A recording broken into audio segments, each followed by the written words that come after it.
Audio check 1, 2.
The new year.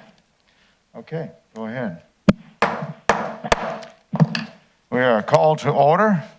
I welcome you to our first meeting of the new year, 2021, with a new council. It's a great day in Kershaw County.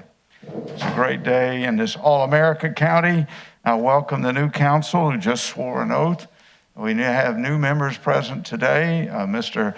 Russell Brazel, our newest and youngest and arguably the best looking. We have Mr. Tucker, who is rejoining us as a council member, and of course, Mr. Connell, maybe as young or good looking as Russell. We have all these men who've joined Mr. Jones, Mr. Gardner, myself, and Mr. Snodgrass in swearing an oath to protect the Constitution of the United States of America and that of South Carolina, along with 4,800 other counties. We join in that great democratic tradition of our republic, of local government that's effective, even in spite of short resources and sometimes in spite of disasters. Can I have that first picture? Up on the wall is a picture of the North Central High School Knights. That's their mascot, and that's what's left after the tornado that hit 1 year ago today. And I remind you all that it was a volunteer fireman from Kershaw County, along with our great sheriff, thank you for being here, Sheriff Bone, that reported that about, I guess, 2 o'clock in the morning, and it's changed our county. And we thought that was it for 2020, and now we're in a COVID mess and a bit of a problem up at the national Capitol. But I assure you that the constitutional oath that we all made and that many of you also believed in, most of you, will be upheld in this council and in this county with a spirit of democracy where disunity or disagreement does not equal disrespect, and all voices will be heard, and there will be equity in building a better life for our council and providing a safe and wonderful and economically viable environment with the help of our sheriff and of all of you for our youth so they may grow up and enjoy the benefits of a democratic lifestyle that we have all enjoyed today. I remind you we're in an emergency meeting format because of COVID, and so we're all 6 feet apart and masked, and that we also allow participation remotely. And in this case, Mr. Jones is home with a wife with flu, not COVID. I assure you that Mr. Jones will make sure she survives, and we'll be blessed with Mara again. And then we have Mr. Snodgrass, who has a family member with COVID, and he is being socially distanced and respecting what we all agreed to do under these emergency conditions, to respect one another and not cause a disease among the general population. With that, we are called to order with a quorum. Mr. Jones is on the phone and Mr. Snodgrass, so all 7 members are represented. With that, I ask Mr. Gardner to lead us in invocation and pledge of allegiance. Would you all please stand? Let's pray. Heavenly Father, as we enter a new year, help us to be mindful that change comes. We have change on our council, change in our state politics, change on our national politics. Help us to be mindful and unify and work forward as this change comes.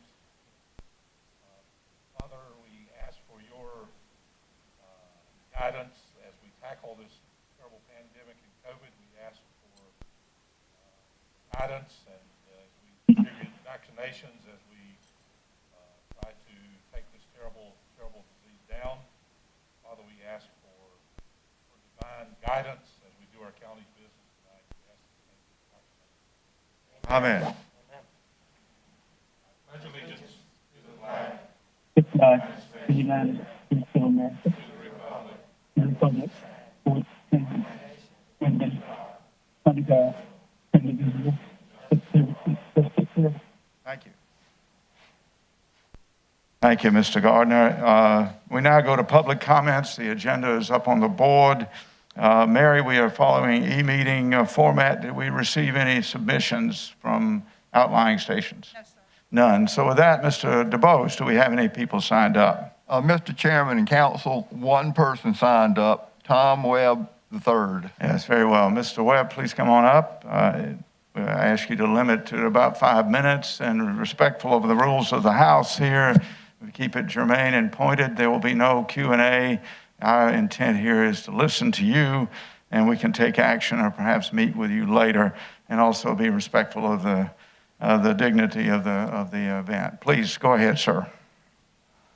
Well, y'all are going to be contending over an ordinance, I presume, from what I read in the paper about, to some degree, combining city and county governments for Bethune, town and county. That worries me. It could go too far. Is this one step and another and another? I think that government has a tendency to pit some people against the others, and they irritate each other. It's not really good for people's love of their government to have too much government. I would prefer to see people in an area tend to their own business and not be led too hard. I don't know enough about it to say much more than that, so that's about that topic.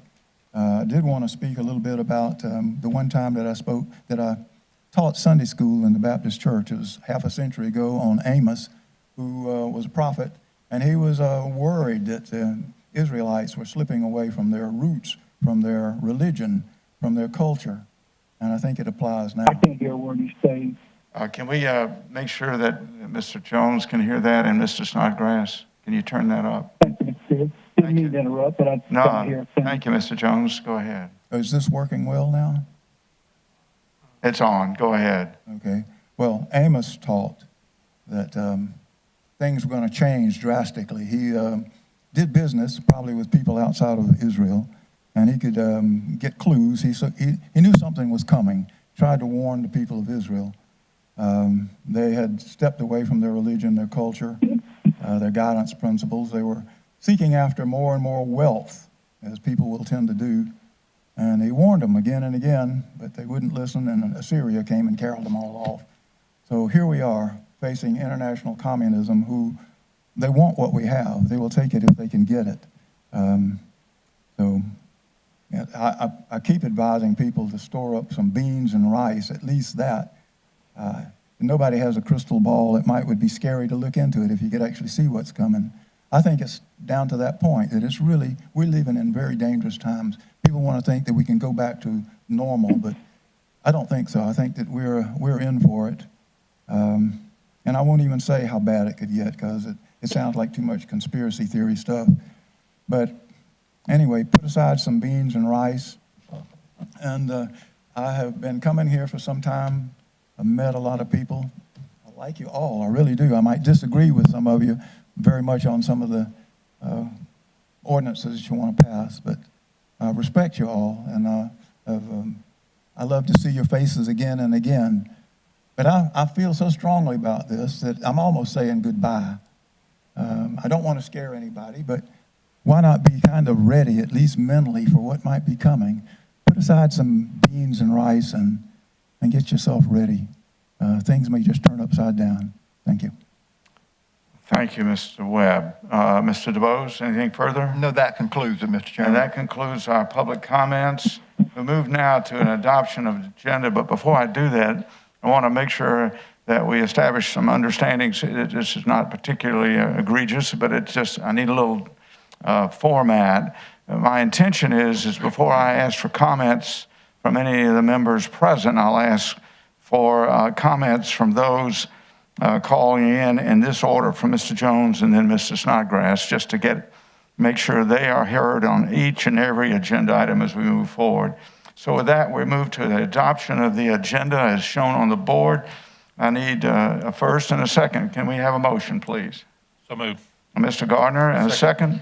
Second there. Second, thank you, Mr. Connell. And with that, I turn to Mr. Jones, who has an amendment. Mr. Jones. Thank you, Mr. Chairman, members of the County Council. I'd like to make an amendment to delete item number 4 under ordinance, new business. It states first reading of amended and restated ordinance by Kershaw County Council determining rules. I'd like to have that deleted and put on the next scheduled agenda of County Council. Okay, the motion for Mr. Jones is to delete item 4 and move it to the next meeting on the 24th, 26th, in 2 weeks from now. I think I heard a second from Mr. Snodgrass, correct, David? Affirmative. Yeah. Any discussion from Mr. Jones, please? Thank you, Mr. Chairman, members of the council. The reason I did this is obviously I'm not there in person, and I think something of this nature, I need to be there in person so we can have some dialogue on it. So anyway, thank you very much. Great. Any further discussion, Mr. Snodgrass? None? No, sir. Any others here? All right, that's an amendment to the agenda. All those in favor signify by raising your hand. First, Mr. Jones. I do. Mr. Snodgrass. Aye. And those present, and it's unanimous. And we move now to adoption of the agenda as amended. Can we have a motion to do that, please? Mr. Chairman, make a motion. So moved. Mr. Jones first and Mr. Tucker second. Any discussion? With that, we move to a vote. Mr. Jones? I vote in favor. Mr. Snodgrass? Aye. And all those present signify by raising your hand. And the agenda is amended to delete item number 4 and move it to the 26th. Mary, if you'll pick up on that. And I asked Mr. DeBose to explain that arcane method of how we do those votes to Mr. Russell Brazel and then to me again, all right? All right, thank you very much. We move now to approval of minutes. It's at tab A. It's on page 4 in your electronic book, and it's up on the screen right now. Can we get a motion to approve minutes? So moved. Mr. Gardner, a second? Second. Second from Mr. Tucker. Any discussion? First to Mr. Jones and Mr. Snodgrass. I'm in favor. Okay. Seeing any further discussion here? Of course, Mr. Brazel, you, I think, would recuse yourself because you weren't present for that. All right, we move to a vote. All those in favor signify aye from Mr. Jones and Mr. Snodgrass. I vote aye. Good, and those present signify? Very good, it's unanimous with Mr. Brazel abstaining. We move now to a resolution, and I'm gonna need to go to my pad here and call up the document. With Mr. Shepard here and Miss Michelle Murphy from Invista. Give me a moment to catch up. We have a resolution honoring Invista and the robotics team. I'll read that as my procedure, and then we'll take a motion and a vote, and then we'll present it. Resolution honoring Invista. Whereas Invista Vision Kershaw 2030 explicitly supports innovative educational opportunities to open exciting vocational vistas for our youth and to enhance job growth through STEM programs in our schools. And whereas Kershaw County recognizes Invista as a valued business partner located in Kershaw County with a distinguished history of community involvement. And whereas the robotics team presents interesting and educational robotics opportunities for students in grades 8 through 12 who live in and attend school in Kershaw County, whereas Invista has been a virtuoso leader supporting science and technology programs in Kershaw County, and whereas Invista provided the robotics team multiple laptop computers within the past and has been a stalwart advocate and leader in the provision of $5,000 in donations to the team in the years 2017, 2018, 2019, and 2020. Now, therefore, Kershaw County hereby expresses our appreciation to Invista for their support and encouragement and salutes the leadership of Invista as esteemed members of this community done this day, 12th of January, 21. Can we have a motion to approve? Mr. Chairman, make a motion to approve. Mr. Tucker, a second? Second. Second from Mr. Gardner. Discussion, starting with Mr. Jones and Mr. Snodgrass, if there is any. No discussion, Jones. Okay. And David? Okay, Just grateful. good, thank you. Any discussion from the table? Mr. Tucker? I just want to say thank you to Invista and thank the young folks. Y'all keep moving forward and doing good work and being innovative because you guys are our future. And I appreciate your bright minds. Thank you. Sure. Other points? I'll just say is, in my business, I'm trying to build a robotic tank that doesn't also shoot Americans. So if you got any solutions, I'll sign you up, all right? Because it's kind of dangerous to have a 30 millimeter in your formation and not confident it's not shooting you as well as the bad guys. So thank you very much for that. And in Vista, we respect your contributions to the county. Mr. Shepherd, would you like to come up and say a few words first, and then we'll go to a vote? We'd just like to say that we appreciate all the businesses that are in the county, as well as all the schools and the advantage that we've had for our students, especially during this COVID crisis. Great. Thank you as the councilors for supporting us also. And tell us who you have here. I want to know who these young men and women are. I'm Landry Martin. Craig Jeffers. Yeah? Delaney Scott. Yeah, great. And Michelle, thank you for coming. Appreciate it. And with that, I'm going to move to a vote. All those in favor signify first Mr. Jones and Mr. Snodgrass. And Mr. Snodgrass. I vote aye. Thank you. And those present? And Mary, it's unanimous. And if you want to come up here, and we'll take a quick picture, and we'll try to keep socially distanced and that sort of thing. Come on up, especially the students, more important.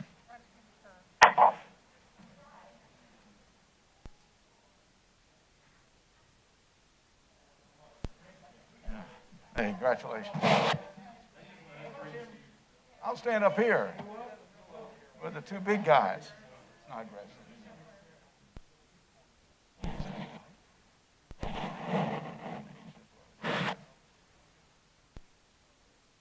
Yeah, nail us.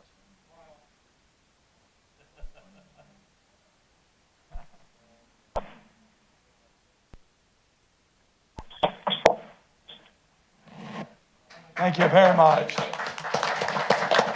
done. Good to see you.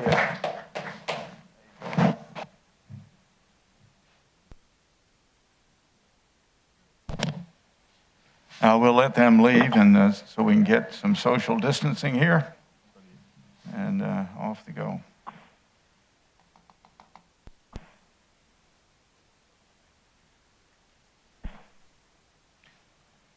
Thank you very much. And thanks, Mary, for putting that together. I guess we're going to get signatures, and then we'll ship it over to them. Yeah, and most, okay, good, thank you. All right, we move now to the next item on the agenda, one that I'm keen to hear from, and that's the administrative updates from Administrator Vic Carpenter on COVID-19. Sir, go ahead. Mr. Chairman, members of council, just Let me just make sure, sound check here, and do a short count for Mr. Jones and Mr. Snodgrass. Go ahead. 1, 2, 3. Jimmy and David, can y'all hear pretty good? I can hear. Okay, good. Yeah, Go I'm ahead. still here. Good. Go ahead, please. Mr. Chairman, members of the council, as we've been doing now for a number of months, just giving you an update on where we are with the COVID situation in the county. You see on the screen the... Jimmy and David, can y'all hear pretty good? I can hear. Okay, good. Go ahead. Good. Go ahead, please. Not real good, Jimmy. Okay, wait a minute. We've got echo feedback here. Same thing we had last time. If we have to, we'll go back to the backup on my phone, okay? Okay, you want to try it again when you're ready? Okay, go ahead. The 14-day rolling average for the COVID in the county, as you see, it is spiked significantly. We're now at the highest we've been from the beginning of this situation back in early March of 2020. Our 14-day average is now well over 600 cases. Our average daily is in the range of 30, 35 a day coming forward. If you want to slide it, Danny. That shows where we are in the months. You see that the month of January, the average test results have gone up dramatically from the first couple months between 3 and 4 a day to 37 a day on average. Next one. Our monthly cases, again, January, we're at the 12th, and we're already pretty much the 4th highest total for the year since it began. And then there is our mortality rate. Well, not the rate, but the actual mortality. This is, again, the mortality of individuals that the coroner has certified have died with COVID. It doesn't mean they didn't have another condition, but they were unfortunately, because of COVID, they did not survive. Now we do have good news. The situation with vaccinations, the vaccine is in the county. It is being administered. The first front line were the medical providers at the hospital. 1A, that was called. We started now into 1B, frontline essential workers.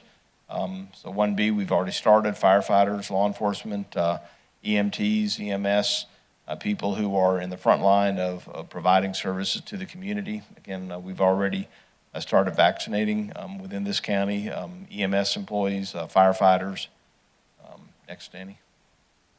Phase 1C, they hope to start in the early spring. They can't really give us an idea, but people 65 and older should be covered by that as well, and then other essential workers that maybe did not get it in the first phase.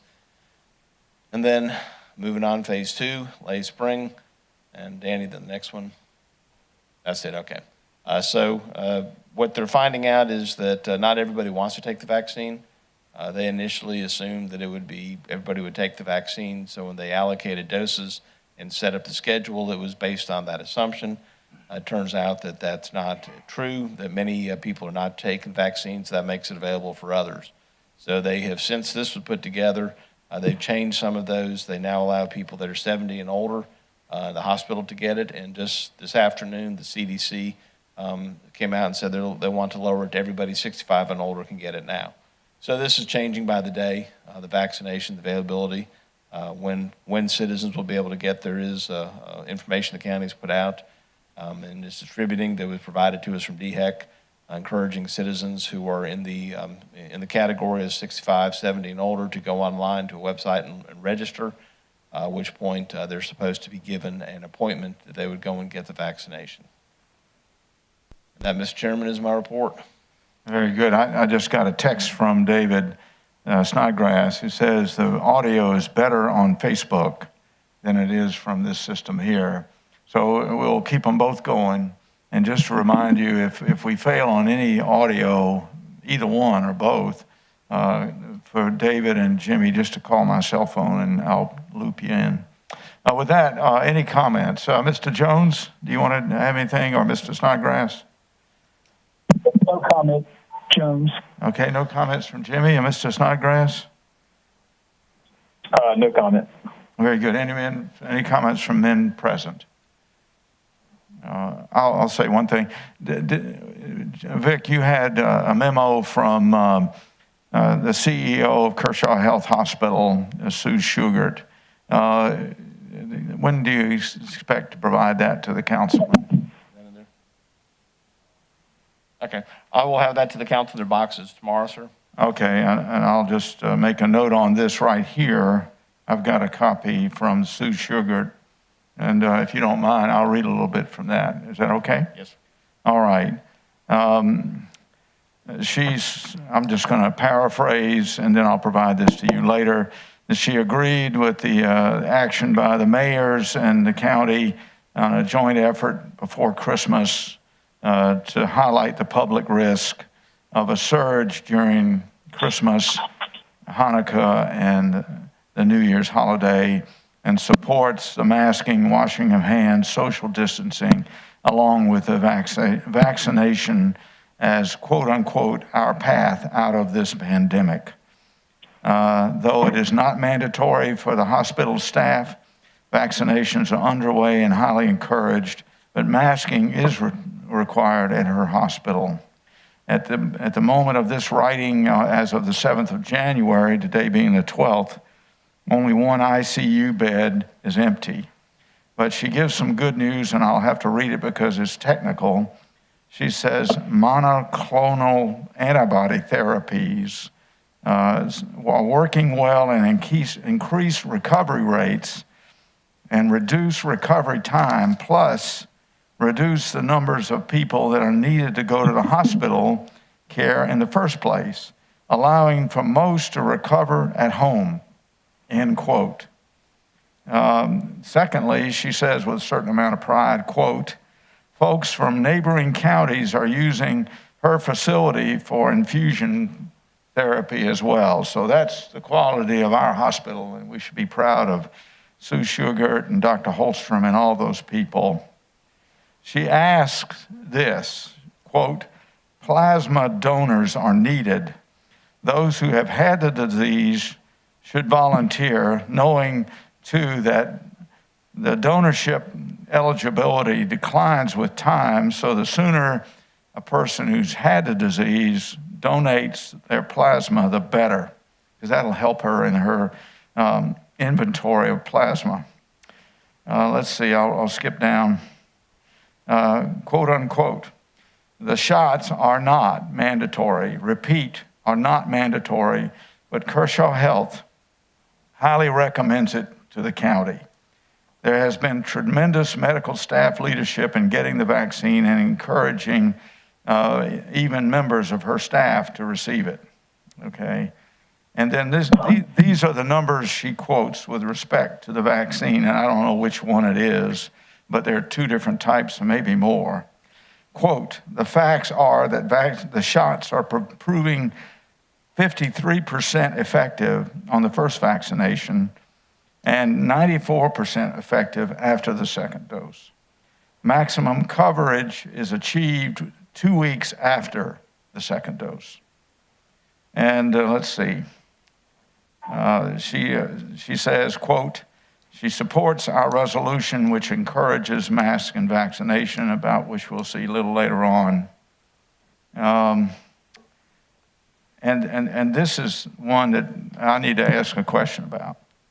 Quote, it is expected DHEC will open some 90 non-hospital sites to take the burden of administration of shots from the already overworked hospitals, end quote. Mr. Carpenter, do we know where these 90 sites are? They're apparently all over the state. Do we have a notion of where they are in Kershaw County? No, sir. We do currently have a DHEC site at the rec center, but we're not aware that that's going to continue to be a vaccination site as well. It's just a testing site currently. So we don't have a defined place yet told to us. So there's no site yet identified in Kershaw County other than the hospital? That we're aware of, yes, sir. That we're aware of. So that we have an information gap here. I would like to also continue. I'm dominating a little bit and I apologize, but as soon as I heard yesterday that the over 70 crowd, which I'm in, are eligible for the shot starting on Wednesday, I went to the website yesterday and the website crashed. Maybe not because of me, but it crashed. And then I did the alternative is to call in, and that was not responsive either. So I'd asked the council and the county, I've had a number of phone calls from frustrated people at my age, which is, let's call them mature, thoroughly mature people who are saying that they're frustrated. And I ask you not to lose faith in your attempts. It is completely up to you whether you get the shots or not. But let's don't lose faith. Let's try to work through the system, and we'll learn as we go. With that, any further comments? I yield.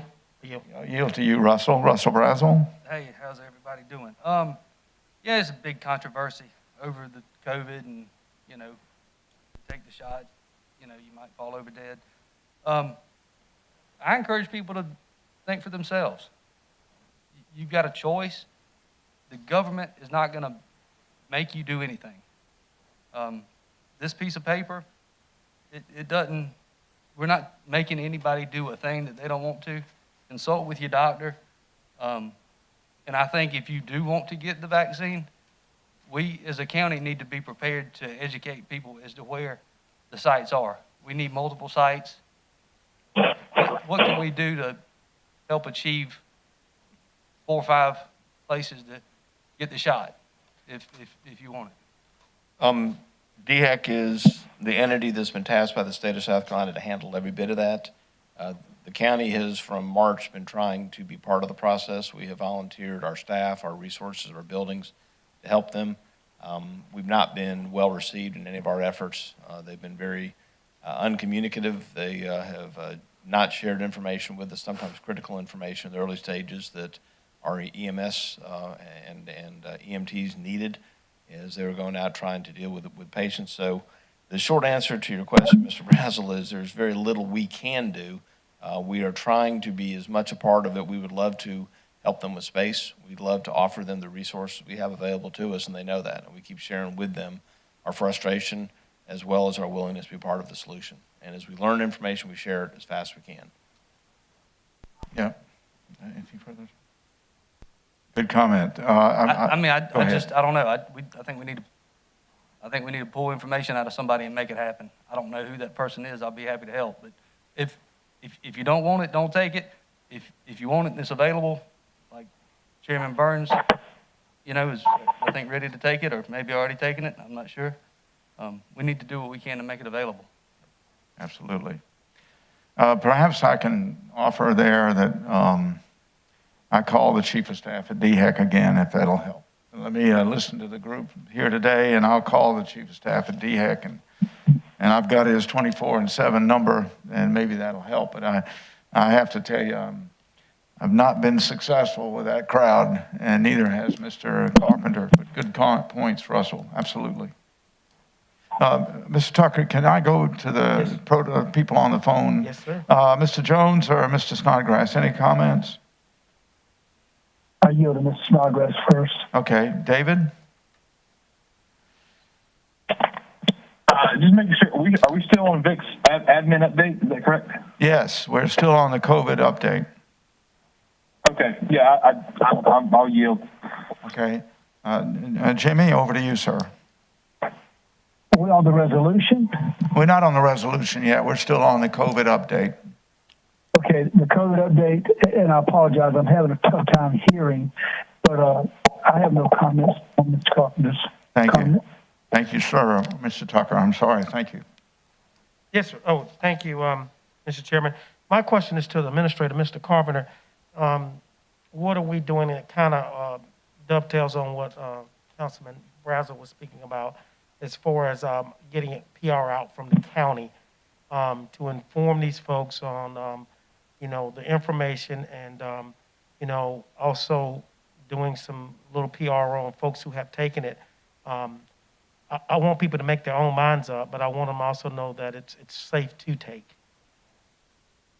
Well, Mr. Tucker, first of all, we rely completely on whatever DHEC chooses to share with us. So we can't create information. We have to receive the information. And that's, it doesn't forthcome in the fashion that we wish it would. We ask them, we work through our emergency preparedness, but emergency preparedness is a totally different part of the government than DHEC. Now, emergency preparedness is responsible for dealing with disasters and emergencies, and they're very equipped to handle dissemination of information and communication. DHEC doesn't talk to them near as much as they should. So we work through emergency preparedness. We work through our contacts with DHEC. In the early stages of this, the DHEC director came to us when we led the state, and we had meetings with them, and they called us every day because they were concerned how things were going in Kershaw. And we had daily updates from the top leadership. Within a couple weeks, that went away. And so we don't receive that kind of information from them anymore. We're just one of 46 at this point with them. Information we put out when we get it that we know is good, we'll put it out on the county's social media accounts. We'll share it. We've done that today with information that we've received. We put out that way, but as I kind of alluded to earlier, it was already out of date within an hour and a half because we put out information that they then changed without us knowing it was coming. So we put out information. Then we put out websites that they told us to put out. We put out and it didn't work. To say it's frustrating is an understatement because we're doing everything we can when we're basically on the outside looking in through the window trying to read their lips and figure out what it is that they want us to do or what we can do. The hospital is another independent entity. They've got their own protocols for communicating information to us. Sometimes it's open and it's good. Sometimes it's not. And so we're kind of sitting there trying to put all the pieces together that we can to get out good information and valid information. But, we get the calls too of, Danny got them today of people, where do I go? How do I get there? Why don't you have something for me? It's further complicated because in North Carolina, the county does it. Right. So in some states, the county does it all. The county health department is a county department. They work for the county. South Carolina doesn't have a system at all set up that way. So anything medically related doesn't roll through the county. They even tell us that, our county employees are frontline medical employees picking you up in an ambulance, but we're told that they're not HIPAA certified to know the information of the patients they're picking up. So it's when you ask the question, what can we do? We're open for any suggestions of what we can do better and what we can do more. Well, I'm going to give you one because this one kind of is dear and near to my heart. I'm very concerned about the most vulnerable portions of this county when it comes down to our citizens. And let me just slap out your elderly, your African-American communities, those type of things. And the history of America is not good when it comes down to vaccination in those communities. And so they're going to need a lot of information, encouraging and everything else. And I would like for the county to do their part in this because of the history that we've had in the past of folks feeling that, they're going to be, vaccinated with something other than the COVID-19 vaccination shot. So very concerned about that and would like to sit down with you and others on this panel that would like to join me and make sure we're doing something to make sure we hit that population. Yes, sir. Other comments? Mr. Chairman, if I may. Mr. Jones. Mr. Chairman, and everybody probably is, but if they would speak directly in their mic, I think I could hear a little bit better. I do apologize. Gotcha. All right, Mr. Gardner? Yeah, I think that, and this, I think this is what I got out of what you said, Mr. Carpenter, is that, we're trying to work with them, but they're not working with us in some respects. I think that when you look at this and we go back to, late April and May, and we started talking about a vaccination, I think that our governor, our DHEC, has failed us. I don't mind saying that. I think that our plan should have been in place, that we should have already had a plan. We should have had a plan to have the vaccinations, whether you want to take it or not, that doesn't matter. But our plan should have been in place. We had many months to plan for it, and we didn't. And it's not the counties. The counties will get the blame for a lot of it. We had nothing to do with it, but a plan should have been in place. We should have had this ready to go when the vaccines rolled out. We should have had phase 1, 2, 3, whatever in place. And I think our governor and DHEC have failed us. That's my opinion. Thank you. Thank you. Other comments? I have a question just by way of clarification. Mr. Carpenter said vaccinations are underway. I remain concerned about our sheriff, our EMS, and our jail who have interface with the public in some fundamental ways. Vic, can you bring us up to speed on where we are with those three populations that are our employees? And maybe the sheriff will want to say something too. The sheriff is certainly welcome to make any comments as always. The hospital will not tell us who's received a vaccination. So we know that people have received it. We know that EMS employees have received it, but they will not provide us a list of who's, so I really can't tell you who has received it, even county employees. It's because we don't compel them to do it. They have to go on their own. They know it's there, it's for them. We encourage them to. But that's one of the frustrating things is they told us that they will not tell us who has received it, so I can't tell you who's received it. Okay. The sheriff's here and Cato's here. Sheriff Bone, if you'd like to speak up. And I thank you again for excellent police work over the weekend. That was a tough week. Sir, after you, over to you, Sheriff Bone. Yeah, we have coordinated. We're getting a list now. Bring that microphone up if you would, because Jimmy and Dave through the can't mask hear. too. Yeah, we've coordinated with them the list that we're forming now at the sheriff's office. We've made it. We put it out to all of our deputies. It's voluntary. I have no interest in forcing any of them to take it, but it's voluntary. Any of them wants it gets on the list, and we fall under the 1B phase of it. So we're getting the list together to send over at once and have the guys ready to go. But same, we won't be tracking anything. Who gets it, who don't get it, it's left up to them, and their decisions, what they got to live with. Very good. Do Mr. Jones or Mr. Snodgrass have a question for the sheriff? No question. Okay. All right. Any questions up here, gentlemen? All right. Thank you, Sheriff, and thanks for what you do. And you too, Cato. Thank you. All right. Any further for Mr. Carpenter? Okay. I think we'll move on to the next item on the agenda. It's a resolution encouraging individuals to wear face coverings in certain circumstances and vaccinations as are recommended.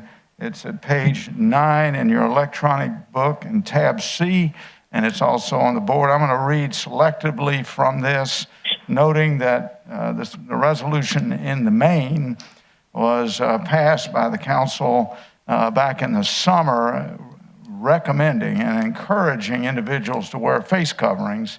What's added here is language helpfully crafted by members of the council to add shots as recommended by medical authorities. I'm going to summarize, and I'm going to take broadly from this. This is a resolution encouraging individuals to wear face coverings in certain circumstances and matters related thereto. Whereas in 13th of March, Henry McMasters issued an executive order for the novel coronavirus, COVID-19, and declared a state of emergency. And whereas Kershaw County did likewise with a state of emergency, and whereas a number of cases continues to grow in the state and in the county, whereas the number of cases is growing rapidly and continues to spread in the county, and the number of persons relying on medical, pharmaceutical, and general cleaning supplies increases, the private and public sector workforce negatively impacted, whereas in January 5th, 2020, it should be 2021, Mary, if you can make a Scrivener's error there, we won't need to vote on that. Whereas January 5th, 2021, there were 300,000 confirmed cases in the state, including 4,000 in Kershaw County, and 70 confirmed deaths. That's now, I think, 71.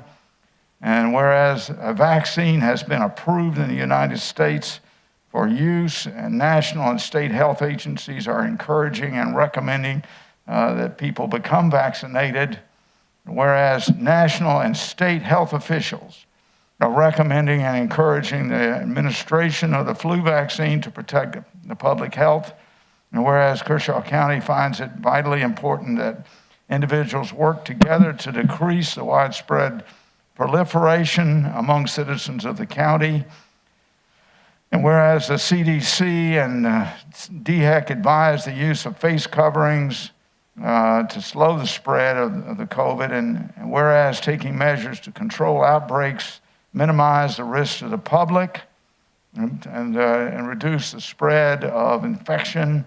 And then skipping down to the second page, and I'll read it in full.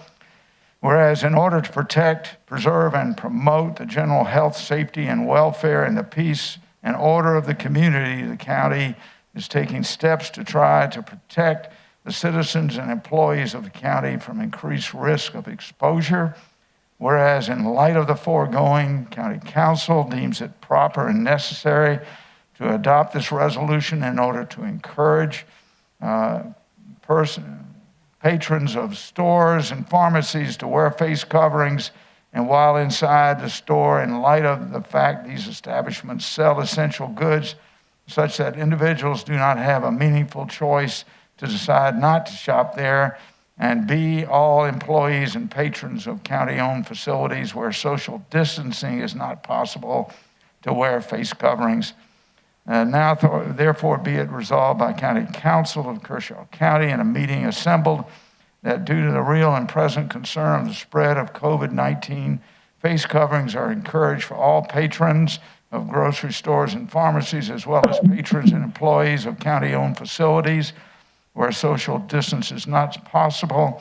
Further resolved by the County Council of the County of Kershaw that the citizens of Kershaw County are encouraged to follow the recommendations of national and state health agencies to receive the COVID-19 vaccination when available, and to receive the flu vaccine as recommended, and the citizens of Kershaw County also are encouraged to follow the recommendations of their individual healthcare providers, if applicable, as to receiving the vaccination when available and if recommended, and to receive the flu vaccine if recommended by their individual healthcare providers. The resolution shall become effective immediately. All orders, resolutions, and parts thereof in conflict are, to the extent of the conflict, hereby repealed and done and ratified this date. With that, Mr. Snodgrass, we have a motion? I make the motion that we adopt the resolution. Very good. And can we have a second? Second. From Mr. Tucker. Excuse me, Mr. Tucker. I'm just scrolling here. From Mr. Tucker. Very good. It's on the table. Mr. Snodgrass, do you want to lead the discussion? Sure. I like this resolution. It does a few things. It puts the faith and the confidence of where it needs to be, and that is with the people of Kershaw County who understand what it takes for us to move beyond this COVID-19 pandemic. And it's very clear that the best thing that we can do to show concern for one another is to wear a face covering when we're out in public. As far as the vaccine language, I didn't want to get into the nature of counsel giving out medical advice, so I'm thankful that the language here is very explicit and that we encourage people to not only go on the recommendations of CDC or the state organization, but that it's even more localized, that you visit your local provider, that you speak with that person who you see face to face on a regular basis, that you trust, who you know, and make your decision based on what they are saying. So those are my thoughts, and would encourage us to pass this resolution unanimously to send a strong signal to our community. Thank you. Thank you very much. And normally I would go to the person who seconded it, but in order to let the people calling in from outlying stations, I'll go to Mr. Jones. Mr. Jones? I got a couple of comments, Mr. Chairman. Thank you, members of the County Council as well. You know, I struggled with this back and forth. I voted against the last resolution, but I was reading this one after going through it. You know, I'm against governmental overreach. This resolution doesn't do that. This is nothing but encouraging people to follow medical advice. Not our advice, medical advice. It's no legal action taken where any mandates are concerned. I think, Mr. Snodgrass, Chairman, you did a good job in the way you worded this, and I plan to support the resolution, unlike I did not the first. Thank you, Mr. Jones. Mr. Tucker, back to you on second. Yeah, thank you, Mr. Chairman. I just want to thank you and Councilman Snodgrass and Mr. DeBose for the crafty language. Thank you. Okay, other comments, please? Seeing there are none, let's move to a vote. I call for a vote. All those in the outlying stations, Mr. Jones? Mr. Snodgrass?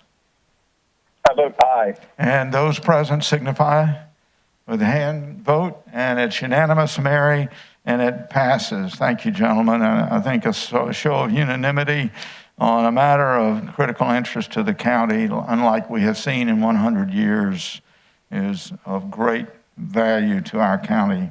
With that, we move to the next item on the agenda, which is an ordinance, which is item number 1, a second reading of an ordinance of County Council to amend a zoning map.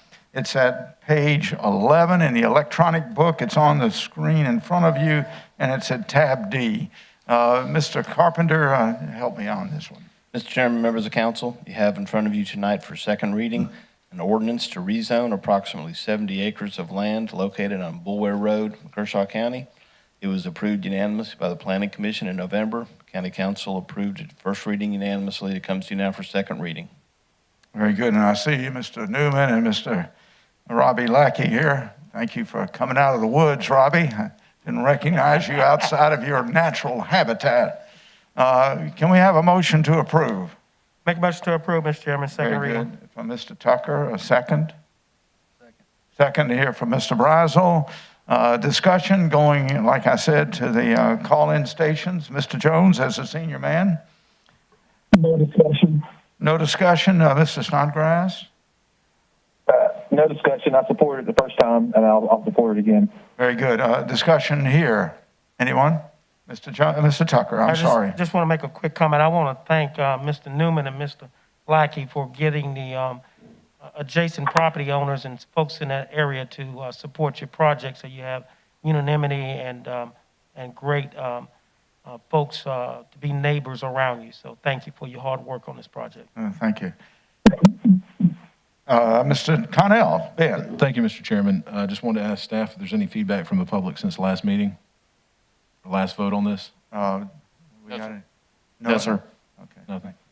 And then almost out of turn, I tried to see what Mr. Brazel had on his mind last time. I think there's a typo in the last packet. Has it been corrected? Yes.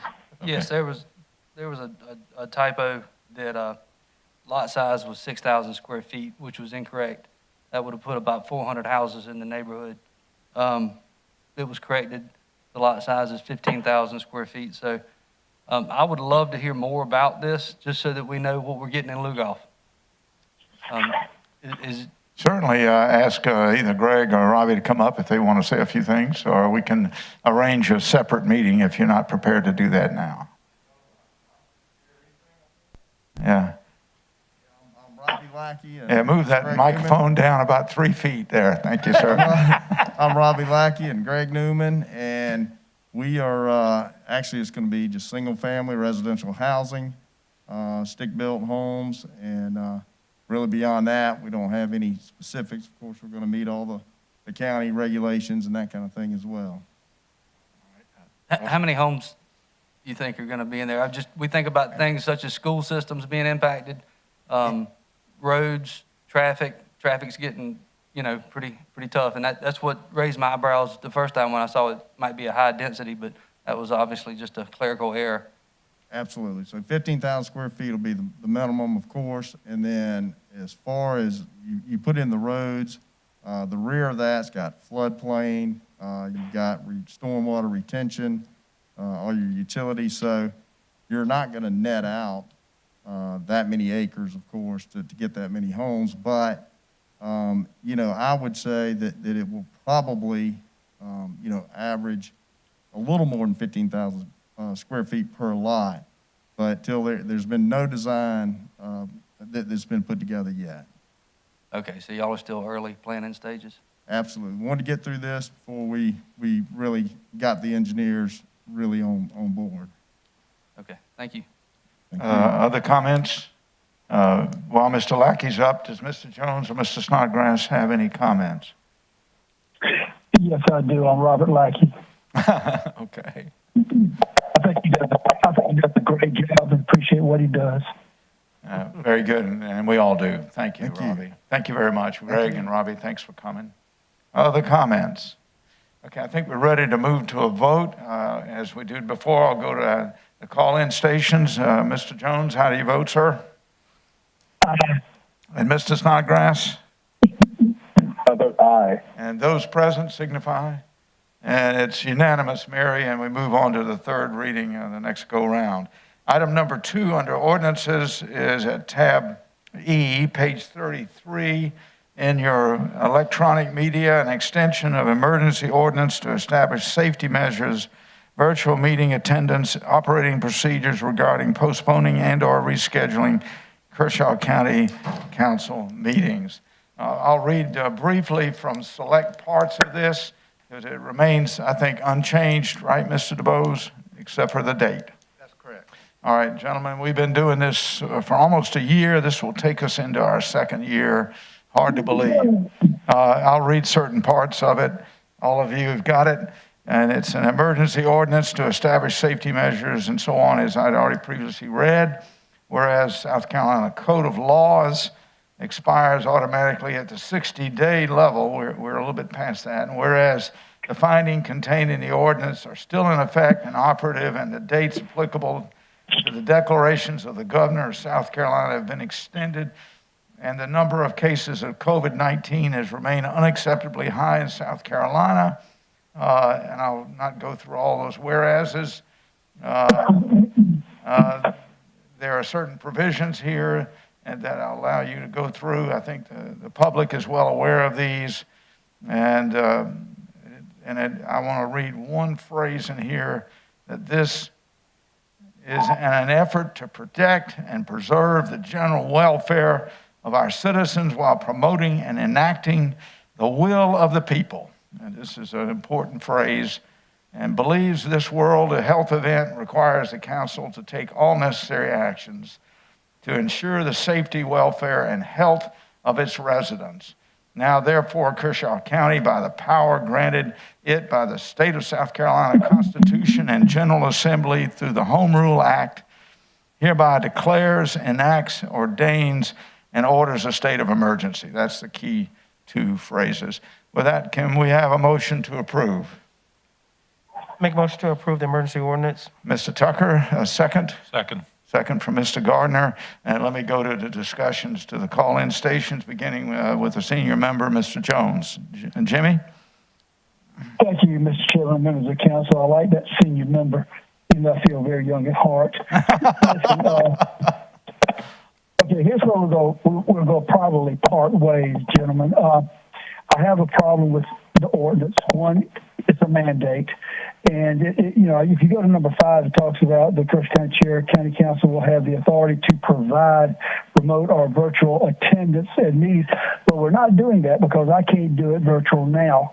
And I'm in the situation I'm in this afternoon. But I'm so grateful that they were able to at least work it out where audio, we could do it by telephone. But I have some concerns that we're not doing what this ordinance already says. We've had it for a year. It also talks about public attendance and comments may be eliminated. Well, if we pass this ordinance, that gives, to me, the chairman and the administrator, and no pun intended, gentlemen, pretty much full control of that. And I do have concerns with that. I just don't think this ordinance is necessary. I don't think it's needed. We work as a body very well, and we've had this for a year, and we really haven't enacted any part of it. We've been through a lot worse times with COVID than we are in now, especially in the early unknown stages. So one thing I would like to say, I was told, I'm not sure, but to do the virtual attendance, it could cost us up to $30,000, $70,000. I don't know. But what I do know is that social distancing, I believe, is important. People who are going to wear a mask are going to wear a mask. People who are not going to wear a mask are not going to wear a mask. So we're not going to change any minds there. But I think people know what they need to do. And of course, like the resolution, I thought was very good and just encouraging people to follow their medical professionals and what they need to do. But this ordinance, I just do have problems with it, especially when it talks about the public attendance and comments. May be eliminated in the interest of public safety to reduce exposure to COVID-19. I would hope that in some way or form that we could at least social distance on county council, as I'm sure y'all are doing tonight. I'd like to see us do that. But this is where, as I haven't in the past, I cannot support this ordinance. Those are some very helpful ideas. Other comments? For those reasons, Mr. Chair. Members of council. Thank you, Jimmy. Mr. Snodgrass. Sure, Mr. Chairman, members of council, I would ask this. Mr. Carpenter, am I understanding correctly, and Mr. DeBose, you can speak to this too as well, I think, but this ordinance does two things primarily, which makes us more flexible in moving money around should it be needed, and makes us more flexible in scheduling meetings. Is that correct? Yes, sir. Mr. DeBose, you've been asked for comment. Yes, that is correct. It also provides that you can attend a meeting virtually as you're doing, Mr. Snodgrass. It has that. Okay. Yeah. Okay. Yeah. And I share some of the concerns that Mr. Jones has brought up, but I will say, while this ordinance does give the chairman some purview, there hasn't been evidence that purview has been abused. And I think it's been needed, and it's helped us navigate navigate these times. And the thing is, it's 60 days. And if we feel like that it's taken us where we don't want to go, we can quickly change directions when it expires. So, thank you. Let me hit that point. I should have been clear about that. Mary, 60 days from now would be by the council meeting in March, is that right? And that'll be the first council meeting in March. So this thing lasts 60 days up to the first council meeting in March. Go ahead, Mr. Jones. If I may, please, so I don't get lost, I just want to make a couple quick comments. You know, when I look at this ordinance as less oversight by the policymakers, the county council, I do look at it as less oversight. And anything that we're talking about doing here, we can already do without creating another ordinance. And with all due respect, it has nothing to do with who the chairman is. It could be, the chairman could be anybody. It has nothing to do with that. It's just, I feel that personally it's just less oversight by us, and I just don't support that, and that's just my feelings. Thank you. Okay, very good. Mr. Gardner. Yeah, I think, I won't totally disagree with you, Mr. Jones, but I think what this ordinance allows is for us to not have to call a special meeting to do something that may come up during this time, whether, unless you allow the administrator to make those decisions that you may or may not be happy with. So I think that's what this ordinance does. It allows us to move forward without having a special called meeting on whatever may pop up during these times. So, and we don't know what that unknown is. So I support the ordinance. Thank you. Other comments, please? I didn't have any concern until... Mr. Brazel? Yes, Go ahead. I didn't have any concern until Mr. Snodgrass mentioned the ability, the latitude it gives to spend more money freely. Can somebody elaborate on that? Mr. Carpenter, help us out here. Yes, Mr. Brazel, it's not a matter of spending more money. It's a matter of being allowed to spend money that's already been allocated by the council, but move it from one budgeted line item to another. So if we had allocated money in excess amounts of fuel, but suddenly something came up that we did not anticipate or plan for in the budget, therefore we didn't fund it, we're able to fund whatever that situation came up and was. So when COVID first hit, we were having to do modifications and buy shields and things like that. It allowed us to go ahead and do it without opening the budget and reapproving a new budget. I mean, is there a cap on that spending?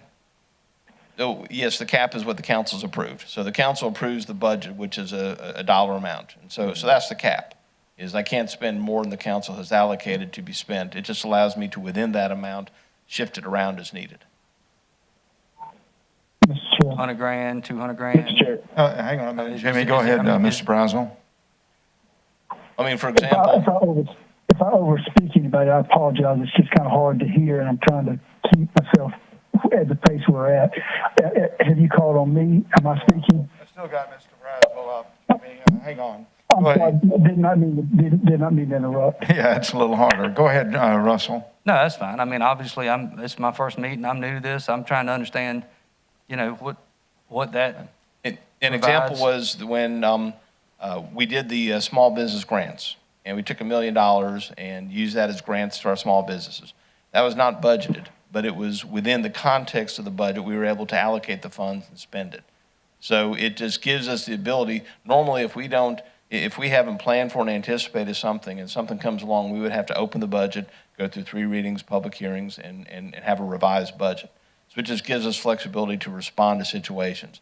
It doesn't have a dollar amount now, but it requires me to report to council. I mean, I can't just sit here and buy, 3 Boeing 747s and y'all don't know about it. So I have to report to council what we're doing. But it just allows us to respond quickly. And in the early stages of it especially, we had to respond very quickly sometimes. In the last 60 days, have you had to do anything like that? I wouldn't say so, no, sir. I wonder, how much longer do we really need this then in place? If we knew, it wouldn't be an emergency. I'm just not trying to be snide, but we don't know. We just don't know.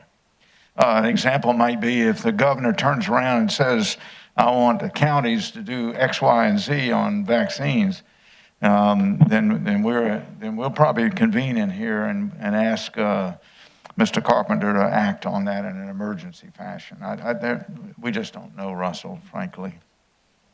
But it's in the key phrase here is in the context of the emergency, COVID emergency. Yeah, that's a good question. Yeah. Mr. Chair. I got people calling from the outstations. Ben, if you could hold. Mr. Jones, you're next, sir. Go ahead. Well, I do have concerns about not having this having less oversight over the expenditure of money. You know, and I understand what Mr. Gardner is saying about we'd have cost special needs, but we can do that. We've done it many, many times before. I just think I don't like the less oversight of the monies being shifted around, you know, and the authority to be able to call and do certain things without the support of the entire county council. So that's where I'm at. Okay, very good. Then, Mr. Snodgrass. Mr. Chair, any way you look at it, that's exactly what this does. Thank you. Okay, Mr. Snodgrass, were you speaking? Yes, sure. Councilor Brazel, great question, and thanks for clarifying that. And I didn't mean to mischaracterize that. It means we can just do, you know, spend money, but Mr. Carpenter said it nicely that, you know, it gives us the flexibility to be able to reallocate funds that have already been spoken for within the budget. You know, for example, you know, early on in this thing, we had to buy PPE and all sorts of other supplies. So it just makes us more flexible to be able to do that at a moment's notice. Thank you. Mr. Connell, did you have a comment? Yes, sir. A few things on. All right, go to Ben Connell, please. Clarification for Mr. Carpenter. For that grant, though, we actually voted, right? Yes, sir. Yeah, so you didn't exercise whatever authority was applied here, because I remember we had a vote on that particular issue. Mr. DeBose, does this ordinance that's before us right now trump the, no pun intended, the $25,000 cap that the administrator would have for individual purchases without county council approval? I don't think he has bought anything over $25,000 without council approval. Have you, Mr. Administrator? No, sir. So the answer is no, it would not, and he has not. Because I remember when we voted on this the first time, that question came up. I think someone else brought it up, or maybe I did it. I can't recall, but I do remember we talked about it, and that we were interpreting this and understanding this as that restriction would still be in place, that you can't spend over $25,000 unless you have a council vote. And I think that the way we pursued the grant would reflect that, because we actually voted on that. And Mr. Connell, this does not suspend the procurement code. Yeah, so it doesn't suspend the procurement code. Okay, that's what I thought. One example I thought of is if where this might be relevant is DHEC says, hey, for a particular vaccine site, sure, Kershaw County, you're eager, we'll give you however many sites, but you have to match in personnel at a particular location, whether it's the recreation site or somewhere else. This would allow you to respond quickly, have funds, and you could set up overtime. Say if it was over a weekend when you got notice. That was just one hypothetical that came to my mind. Yeah. And then the importance of a state of emergency. I was thinking, are there state or federal funds that we've been requesting as reimbursements or otherwise as grants that are tied to us actually saying we have a state of emergency as well? No, sir, those are all tied to whether the state itself is under a state of emergency, not whether the county is. Okay. Well, I would just hate for it to be a deciding factor. If we had requested among 46 other counties and they said, well, you don't have a state of emergency declared, whether or not you believe wholeheartedly in it or not, if that's a deciding factor for getting funds, they could say, look at Kershaw County. They don't think they have a state of emergency there. Why would they need these funds? Those are a few of the thoughts I had. Thank you, Mr. Chairman. Very good. And the question I have, and Jimmy and I were talking about it philosophically, probably, I guess, around noon today, is when is it not an emergency and become a part of the landscape? There are those that say that COVID will morph into a continuing crisis, but not be an emergency anymore. Or at this present moment, we're operating as an emergency, as is the state of South Carolina, and the nation believes they're an emergency, and so does the rest of the world. Those were good points, Ben, and I take them on board. Other points, Mr. Tucker, please. Thank you, Mr. Chairman. I just want to confirm what Ben said. Ben, that was discussed in very great detail about the $25 cap on the procurement, and came to the same conclusion that this does not supersede it. So your recollection is very good. And that's the issue of oversight and so on. Other comments? I'll close it out unless there is further. Okay, with that, we move to a vote on the extension of the state of emergency for another 60 days, as was read. With that, I go to Mr. Jones first. No. Mr. Jones against. Mr. Snodgrass? I vote aye. Aye, and those present signify by raising your hand. It's unanimous here, so the vote goes 6 in favor and 1 opposed, and Mr. Jones voting no. With that, it passes, and we move on to the next item on the agenda. Let me catch up with my agenda here. It's on the screen. It's item number 3, tab E, page 36. It's an ordinance, first reading, authorizing the county to enter into an IGA with the town of Bethune, an intergovernmental agreement. Mr. Carpenter, talk about that, please, sir. Mr. Chairman, members of council, the town of Bethune is a very small town, as we know. It has very limited resources. However, because they're a town, they have requirements to provide a certain level of planning and zoning services to their community. They very rarely have need to provide those services because the demand is just not there. They therefore have struggled in the past finding someone who can provide that service for them when they have needed it. State law does allow them to contract with the county for the county to provide those services for them. When that happens, all fees are collected by the county and retained by the county, and any incidental extra costs that may be a result of the project or the request will be picked up by the town of Bethune as well. So this is fairly normal in counties that have very small communities that don't have the resources to have a staff. So they have requested it. Staff has reviewed it and indicates that it does not add a significant burden to what they already do because of the low level of demand from the town of Bethune. Very good. Can we have a motion to place it on the table? I need a first, please. Mr. Chair, make a motion to enter into an intergovernmental agreement with the town of Bethune. Mr. Tucker, a second. Second. Second from Mr. Gardner. It's your district. With that, let's go into discussion. Mr. Tucker, you want to start? I just want to say I thank Mr. Carpenter and Mr. Michael Conley for bringing this up, because Bethune, as Mr. Carpenter said, has reached out to some resources on hiring someone.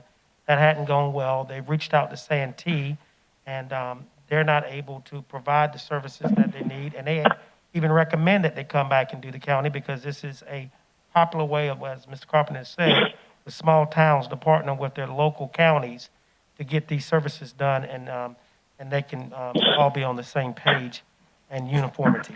So I thank staff. Mr. Gardner. Yeah, I think just as long as it doesn't cost us anything, I think that as long as we can handle it, then it's not going to be a strain on personnel, or we're not going to have to hire anybody to do it or anything like that. I would be in favor of it. Yeah, let me go to Mr. Jones and Mr. Snodgrass, but first let me say that we have staff represented here tonight. I believe that's Mr. Conley. Mr. Carpenter, can you explain for everyone how your staff is going to execute this, please? Well, it would essentially be services that we already provide for the unincorporated part of the county. So, services that would relate to zoning, that would relate to review of plans for subdivisions, areas like that. So staff would assign it just like any other. A developer would come to county staff, and the county staff would serve their needs based on the ordinances of the town of Bethune. Very good. Let me go to the call-in stations. Mr. Jones first. Any questions, sir? No questions. Okay, David Snodgrass. This may have been stated, but Mr. Carpenter is, obviously, I think the town of Bethune initiated this request, but you feel confident or good about having your staff be a part of this? Yes, sir. Okay with it? Good. Yeah, I think it's. Okay. Thank you, David. Any other comments? I will ask, will this be a budget line item, or how will this be covered so that the county can track the level of activity? Well, we would be able to keep track of the activity just based on the location. So everything's got a map number, and so we would know by the map number what's happening in the town of Bethune. It wouldn't be a standalone, excuse me, it wouldn't be a standalone line item because the fees would be collected like we normally collect fees, so it would show up as part of an existing line items, and the services would be existing services we're already doing, so it would show up as well. Okay, so we don't need a budget for it. Yeah, we really don't expect a whole lot of activity here. All right. Okay. Other comments? Mr. Connell over here. So I just want to get clarification on what type of work would require payment from the town of Bethune to the county. So you have folks who are citizens in the town of Bethune, the incorporated area, and they're also citizens of Kershaw County, and thus they can ask questions and contact planning and zoning just about like anybody else. So what's the line of separation from what would happen under this agreement that's not compensated and is? I mean, normal questions we're going to answer. We're not going to charge the town of Bethune for people calling to ask questions. That's just kind of what we do. It's when you get into the actual professional services, again, like if you're doing site reviews or if you're doing if they want to change their ordinances and we have to get involved in that, then we would bill them at the rate of $25 an hour for the services that we provide them. For things that are fee-based, such as, again, a plan review, we would just charge the normal fee we charge anybody in the county for the same service. Okay, and then just for the public, that'd be under Section D, and it's by mutual agreement. So this doesn't obligate Kershaw County in any way to something that's beyond the scope of what we might anticipate being run-of-the-mill. Something out of the ordinary, we have to come to a mutual agreement on and spec out what that project would be. And it's severable at any point. The council can just vote to sever it, and it's severed. Thank you, Mr. Thank you. Carpenter and Mr. Chairman. Very good. Other comments?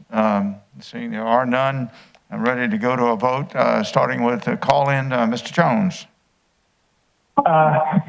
Mr. Snodgrass? I vote aye. All right, very good. And those present signify by raising your hand. And Mary, unanimous, and we move on to the second reading.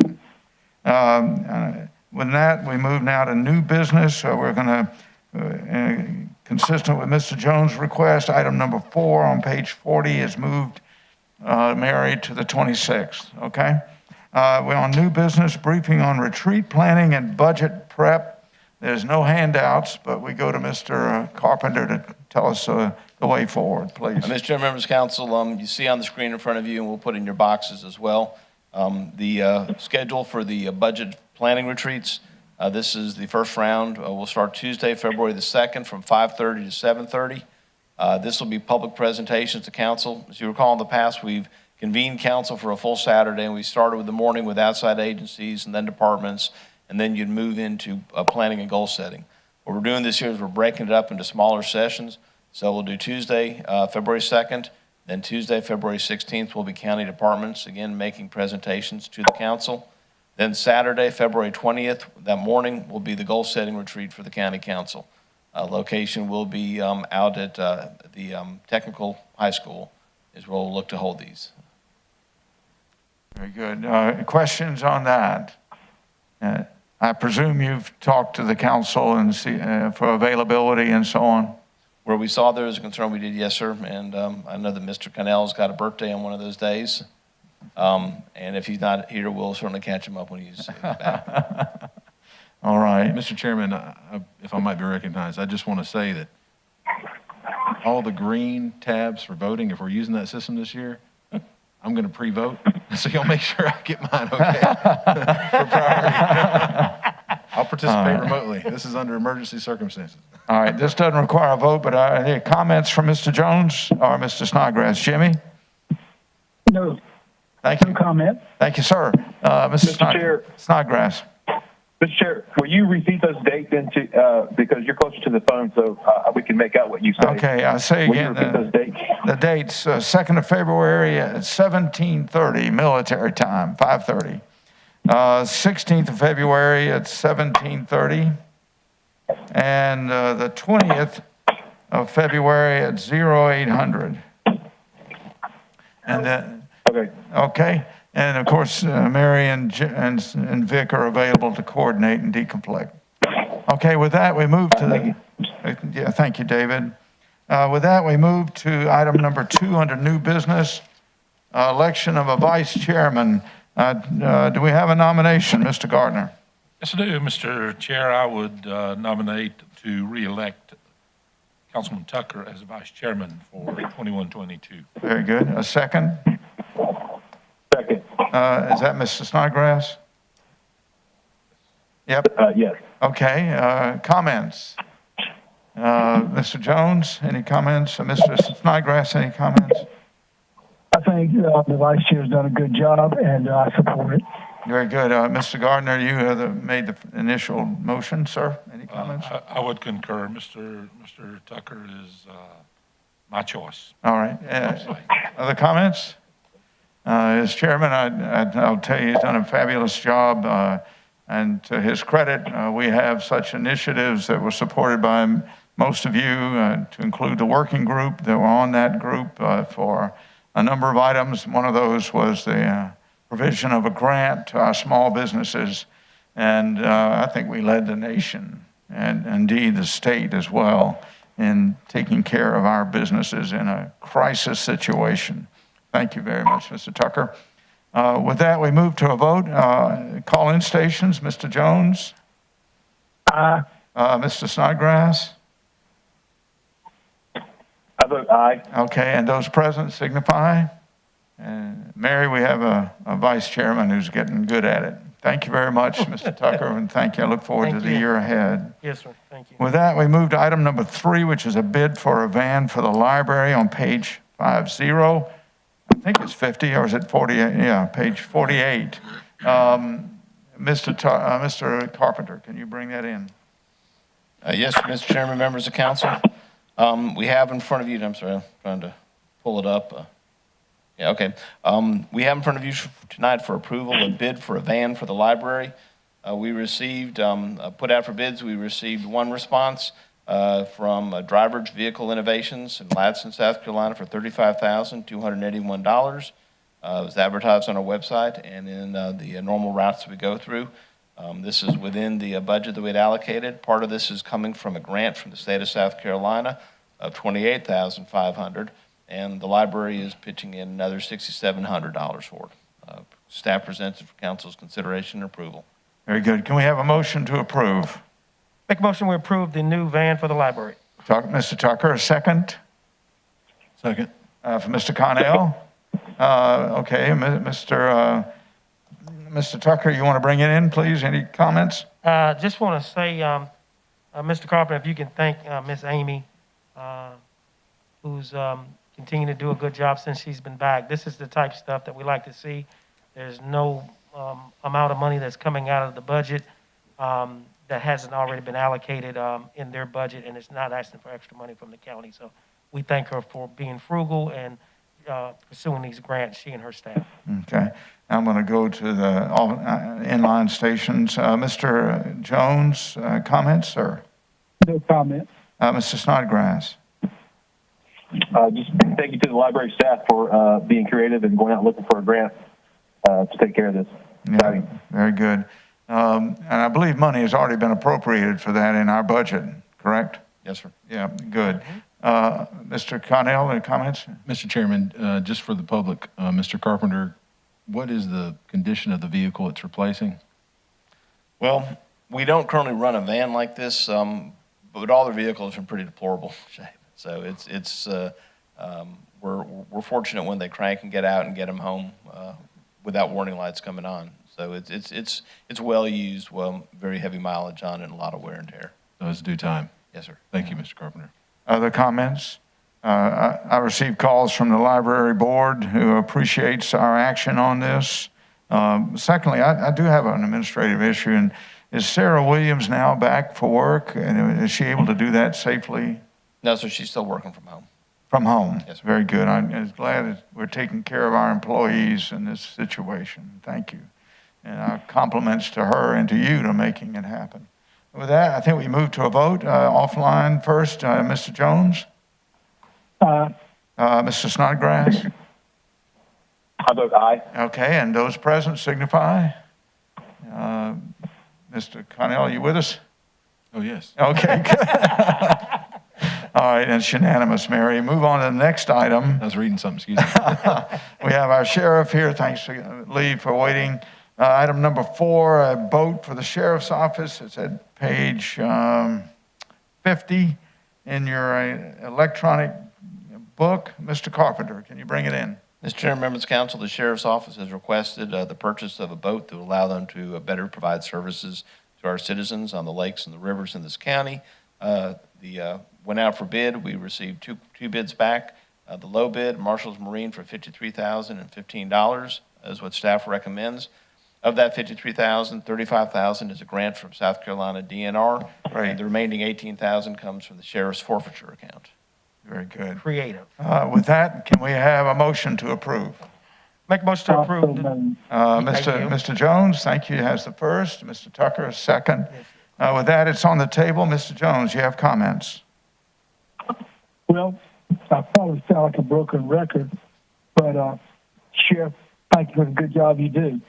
You know, this is a sheriff who has, for 2 years now, not asked us for a single increase in his money. He is providing all these additional services. Job well done. Thank you.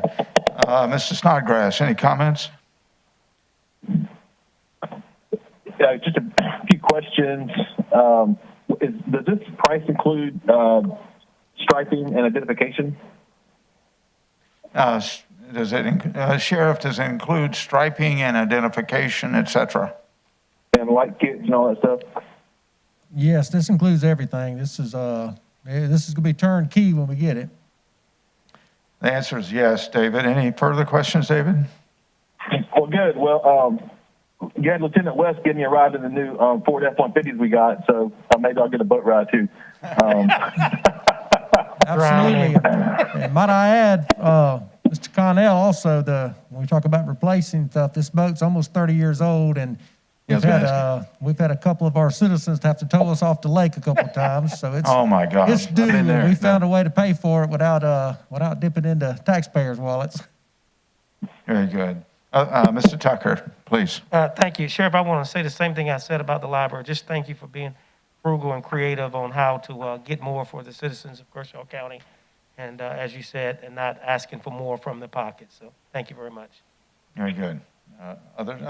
Ben, please. Mr. Chairman, I just want to bring up and ask council if we should consider not going with the low bid. And let me explain. I like to save every dollar I can, but when I look at possible, and I assume the warranty service would be at the seller's location, is that right?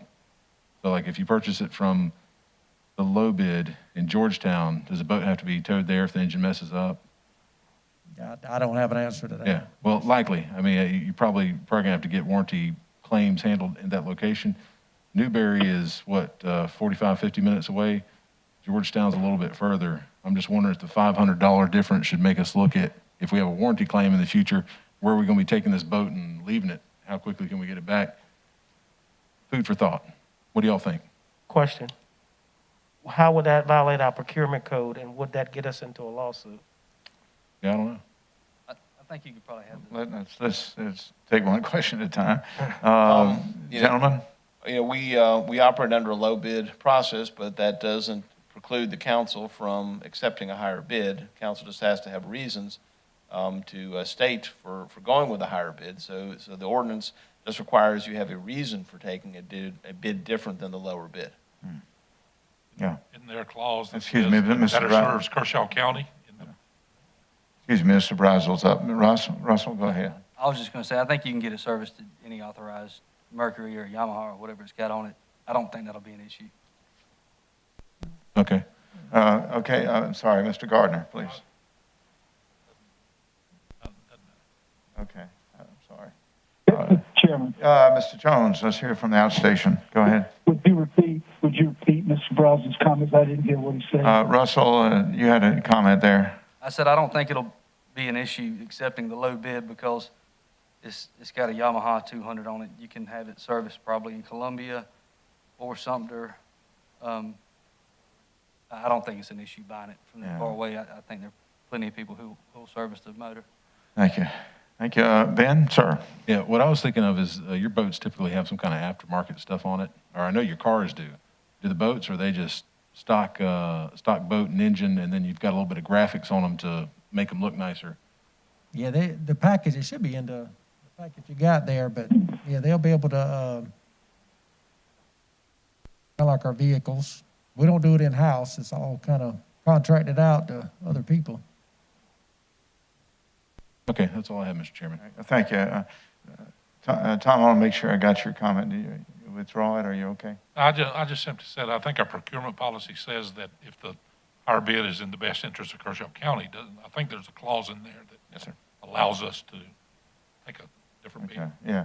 Mr. Tucker, you had your hand? Yes, sir, I'm just saying, I'm not afraid to do that. I just don't want to set precedents that they think that this is what council will do. And I think Councilman Brazel answered the question. It's like if you buy your car from a Ford dealership, you can take to any Ford dealership to get its service under warranty.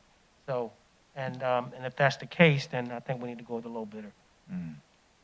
Sir? Yeah, y'all set me at ease. I don't think there's enough aftermarket stuff on here that it'd be a dealer-specific warranty. All right, thank you. Thank you. Yeah, I don't know much about boats. All you Navy people, I'm looking to you for advice. Well, And, Sheriff, will you be now addressed as Commodore? Only when you're on the boat? That's better than a lot of other names I get called from time to time. Mr. Brazel has a question. We understand that. Thank you. Mr. Brazel has a question. Being District 1 surrounds a lake, it's obviously important to us that, you know, the lake is safe and you're patrolling it. Can you elaborate on some of what you're going to use the boat for? Well, we've been using our boat that we currently have. It's a 94 model. We've been using it, just kind of patrolling around. You know, it gives us the ability to check some of the property on the lakefront, check some of the crowds that we get out there. We've, you know, we don't want it to be an enforcement tool, but sometimes we run across people breaking the law. We've made a few boating under the influence charges out on the lake.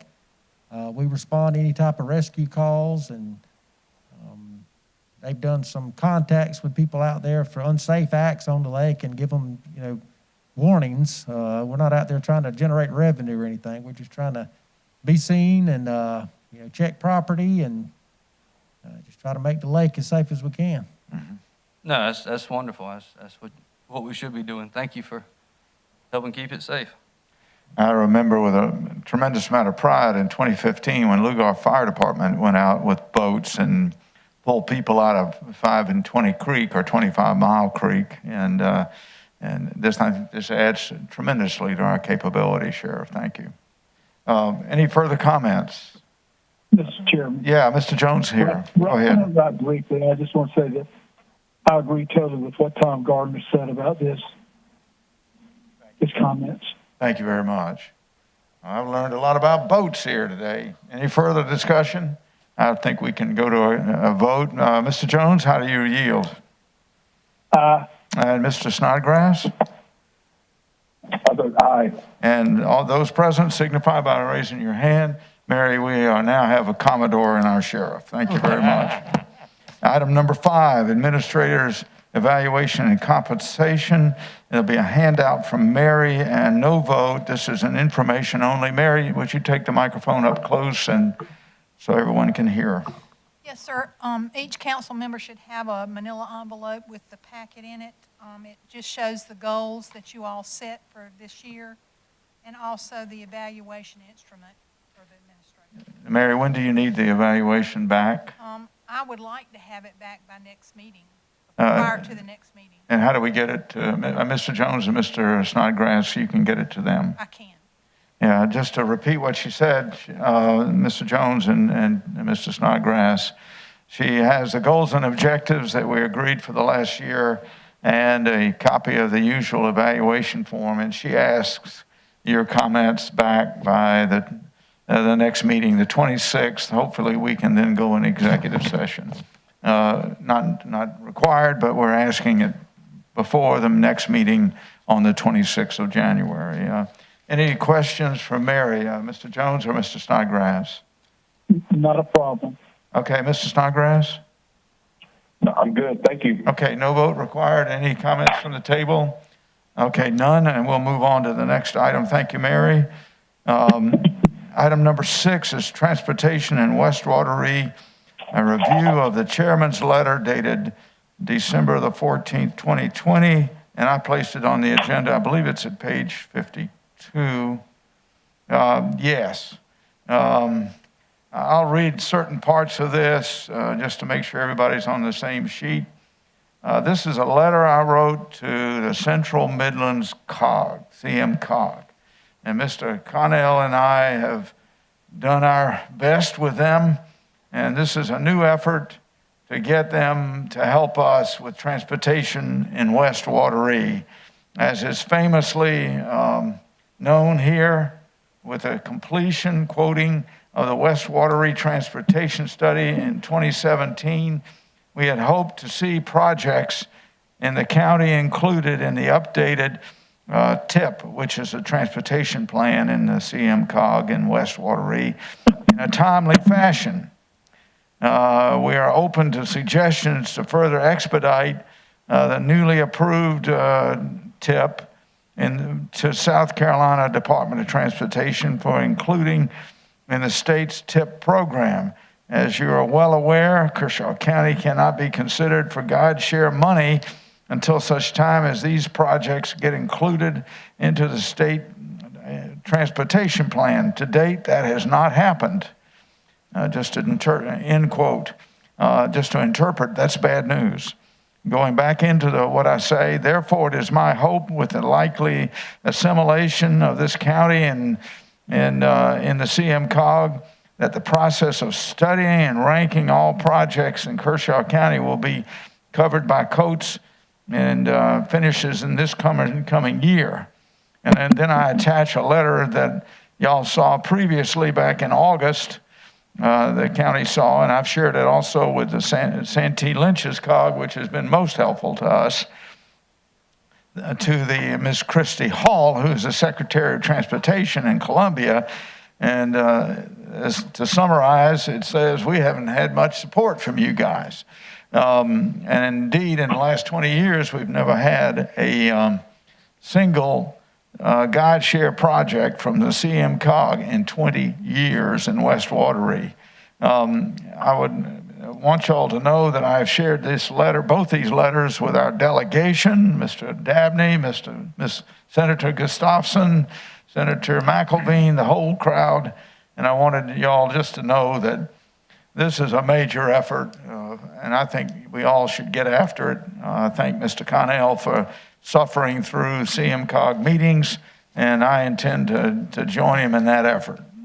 With that, Mr. Carpenter, did I miss any points? No, sir. Okay, and this is for information, but I'm happy to hear from any of you, those of you who live in the West Wateree district or whose district goes into that area, and that includes Mr. Connell, Mr. Brazel, Mr. Tucker, and Mr. Jones, and myself, cannot be happy with the support we've had on roads in that, the entire West Wateree region. Any comments from anyone, please? Yes. Mr. Jones, I have a comment. go ahead, please. You know, Mr. Chairman, members of council, just going back and thinking, they had the major bypass, $30 million, whatever, I don't know how much, in Camden. Yes, correct, $30 million. I was thinking about it. It's been about 30 years since West Wateree has had any major highway construction like that. And yet right now, White Pond Road is desperate. White Pond Road is in dire need. I would love to see this county council get behind that, with DOT, to get within. Let's get behind that, try to get something done at that intersection at White Pond Road. Excellent. And that's one of our key issues in that list, Mr. Jones. Thank you. And that is deeply felt by all of us. Anything further from you, Mr. Jones? No, Mr. No? Mr. Snodgrass, and before I go to the table. Any comments from Mr. Snodgrass? No comments. Very good. Mr. Connell, go ahead. Thank you, Mr. Chairman. I would just reiterate that what Mr. Jones said, and also emphasize that he's right. We need infrastructure and road funds over there, but it's going to be primarily a state legislative delegation issue. So for the public, you need to reach out to your local legislators and help them understand that we're competing with Richland County, in some ways with Lexington County and others, that when projects get ranked, it kind of pushes us down. And they get re-ranked, and we keep seeing our projects pushed down. So we need to evaluate how the money's spent, perhaps per capita, for each particular area. Thank you, Mr. Chairman. Absolutely. Mr. Tucker. Thank you, Mr. Chairman. Once again, I want to dovetail on what Councilman Cornell is speaking about. Not only when you reach out to your local delegation, part of the problem is where there's small fish in the big pond over there, but we do have a cog. If we can ever get it relocated back to Santee Lynch's, that would love to have us, but they can't take us without funding.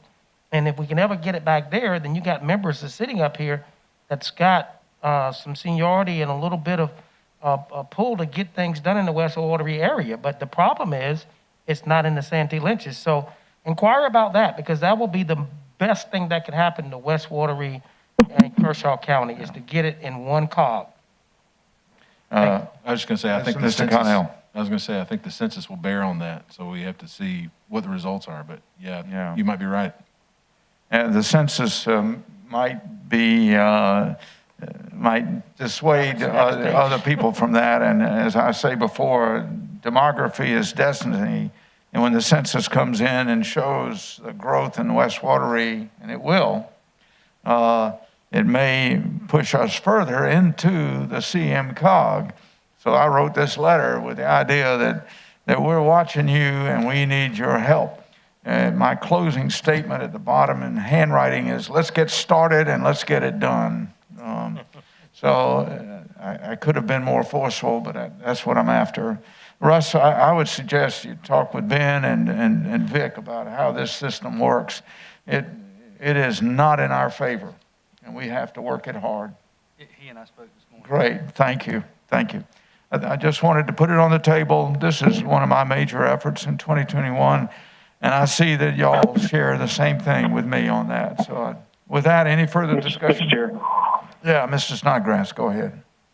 Yeah, I would also add, this is somewhat a kind of a side conversation, but still germane, that we still have, and this is a different cog, but we still have about 4 or 5 miles in northeast Camden, Highway 1, that is in desperate need as well, that's been on our radar, and that'll be part of our goals moving forward as well. Now, I will tell you, I think you all heard Mr. Snodgrass, we're split between 2 councils of government. And why do we care? It's a federal system imposed on the state. And to get the money, we have to play in this game on both games. And like very few other counties in the state, we have to be represented on both councils to even pick up the crumbs under the table. And Mr. Carpenter and his staff are hardworking in both areas. But to Mr. Snodgrass' direct point about East Camden, on the east side of the Watery, we're one team, one fight, but we're split down the middle. Mr. Tucker is on the transportation board of the Santee Lynch's cog on the east side. So we're where we need to be, and we just now need to play a winning game. Mr. Chairman. Yeah, Jimmy, go ahead. Thank you for all those words. Let me just say this. There's no doubt in my mind, Ben Cornell and you have certainly worked hard for White Pond Road and have really fought. The bottom line is we're getting beat out of it one way or the other. We've got to get the money. We've got to get that area of the county fixed. I mean, that is just a nightmare over there, which Ben has been fighting for for the last years he's been on county council. And but I support that, and we just have to make sure we're doing our part, whatever we need to do to get the money over there instead of it always going on somewhere else. Mary, I don't think you can put this in the minutes, but I think I hear from the council, hell yes. Everybody's in agreement. Let's work it, men and ladies. We have a lot of work to do, and it's going to take a long campaign, and it begins with that letter. I propose we move on to the next item, which also does not require a vote. Item number 7. Mr. Chairman. Yeah. I'm sorry, Russell, I missed Russell. Right by. He's sitting in that seat. That's my blind side. I think it's important to point out that the money we're talking about is federal and state dollars, right? Correct. This would not impose any kind of increase in taxes or negatively affect anyone in Kershaw County. All we're trying to do is fight for Our fair a share. piece of the federal money to improve our roads. Yeah, but there is a caveat there. I don't know if we need to get into it. Vic, do you want to comment on that? You know, we could have raised a tax and do matching funds, but I think that's off the table for us. Yes, sir. In discussions with the COG and the Coats Board about the lack of projects here, and one of the determining factors that they indicated they would consider in looking and ranking projects is the local community able or willing to put some matching funds in?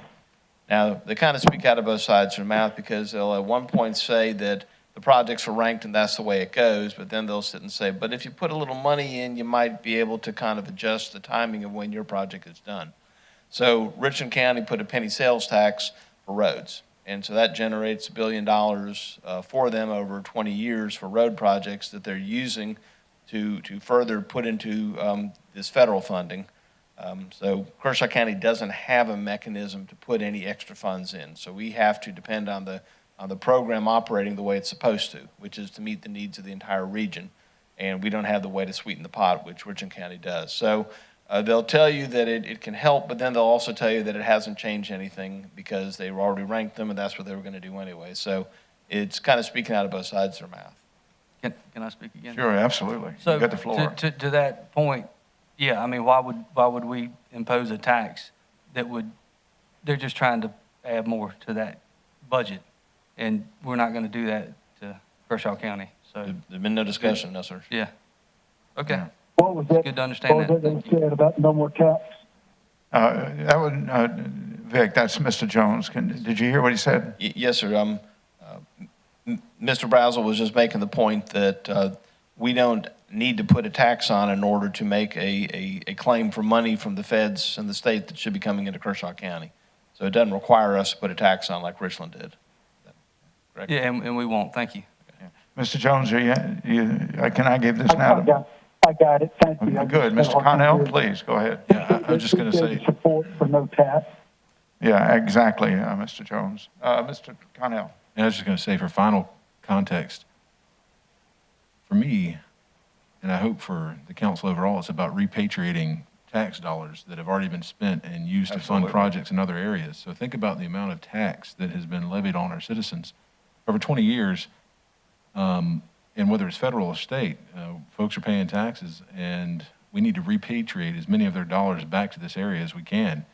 It needs to be equitable, and I think that's one of our strongest arguments. It's just not fair the way it's set up right now, because we're funding other projects that help economic development, that help infrastructure in other areas, and we don't see a per capita benefit in our area. Thank you, Mr. Chairman. Absolutely. Mr. Chair. Mr. Gardner. Yeah, the other thing is it hamstrings us as far as the needs with the growth in that area. It hamstrings us as far as, putting another school over there. If we have to build another school, the roads just aren't adequate to handle the number of people. So if we have economic growth over there, if we were to get something on the mega site, we're in a lot of trouble to get people in and out of there. So I think this is a project that it's got to move to the top of, when we go to our retreat, this has got to be one of the top things we talk about. Because we've got to plan for that now. We can't plan for that after we get some. We've got to plan for that now. So it's vital that we, work on this, I think. So. Yeah. Absolutely. I think we're in agreement on that one too, Mary. Don't use the cuss word, but I think we're all in agreement. Very good. We'll move to item number 7, which also does not require a vote. It's here for your information and discussion. It's a letter you've had since mid-December that it acts on our vote from June of 2019 to impose a fee in order to bring our rural volunteer fire department to a higher level of readiness and capability. I thank Mr. Jones, Mr. Gardner, Mr. Connell, and all who participated in that fire study. The fee was regarded as a second best approach, and Mr. Snodgrass came in with a compromise that allowed us to lessen the burden on our people until such time as our delegation a year ago, December of 2019, could have brought in a change at the state level because it imposed on us a lack of ability to raise funds to pay and equip our volunteer firemen in a commensurate to the dangers and the services they provide for us. That legislation went in a pre-file in the House and Senate under the previous delegation, but was not acted on because of COVID. So it sat there.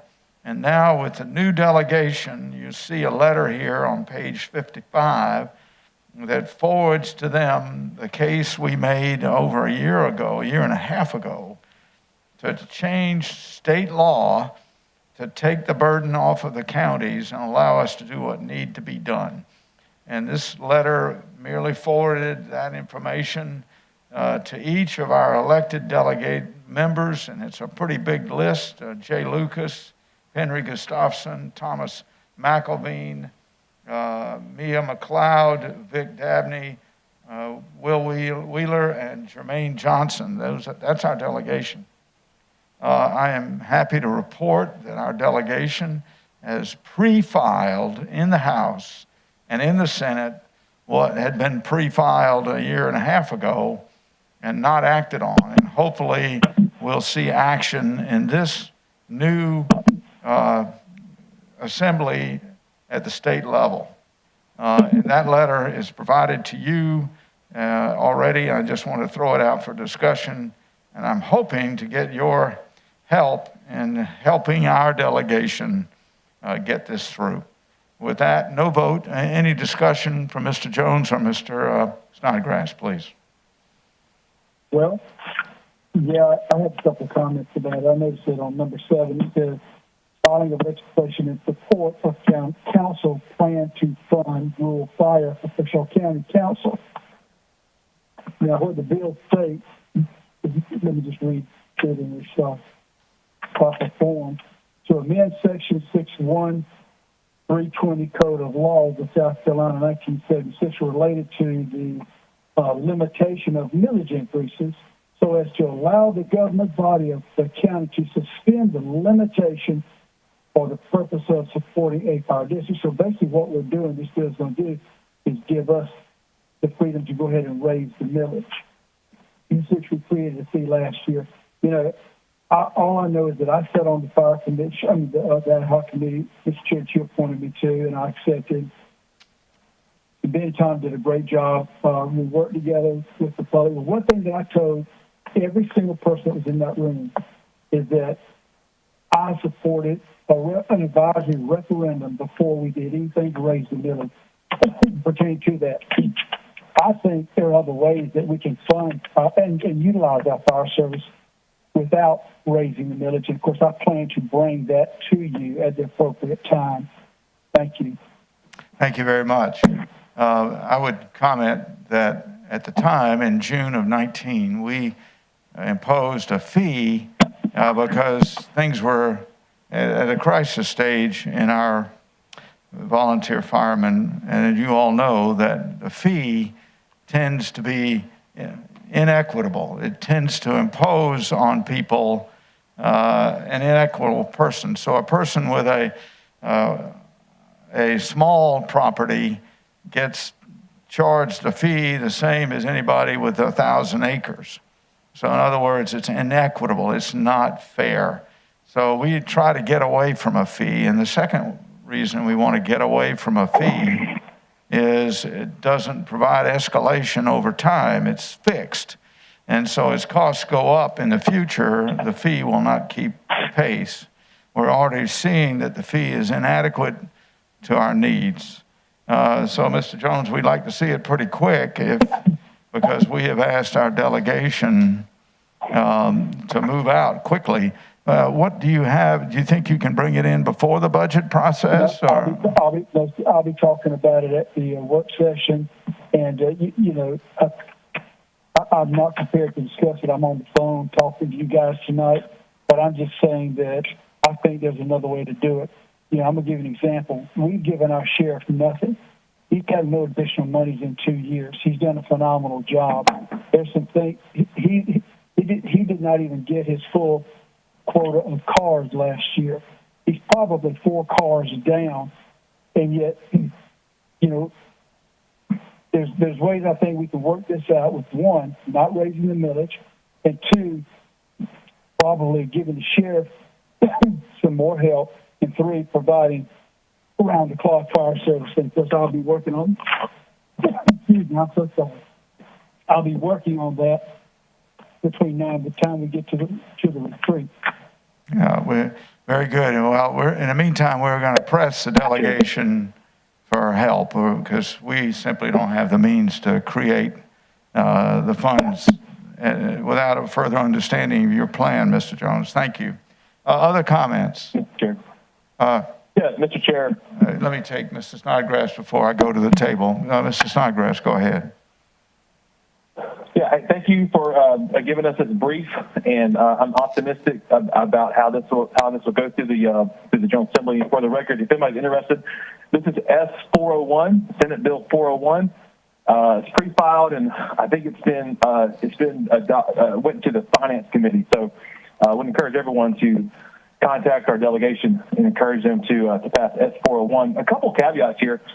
It's important to remember that the whole goal here is to make the switch from fee to millage. And of course, all of our commitment from the very beginning was when we make that switch, it's going to be for it to be as revenue neutral as possible. We all remember that the fee got us going up and running quicker because of the Act 388 limitations. And so I just want everyone to be clear on that. And then we can't forget, and we went over this last meeting, fire service funding is different. This is a different animal versus a sheriff's department budget or a recreation budget. Whereas the sheriff's money is coming from a general operating fund that's pulled from all of the tax base. The fire service is funded through those who just live in the fire service. I can't take Lugoff money and fund the Kershaw County Fire Service. I can't take Camden money from a resident living on Hilton Street and fund the Kershaw County Fire Service. And so this is why this is going to require us to look at it closely and to stay on top of it because we have some professional and career firefighters that are working hard for us.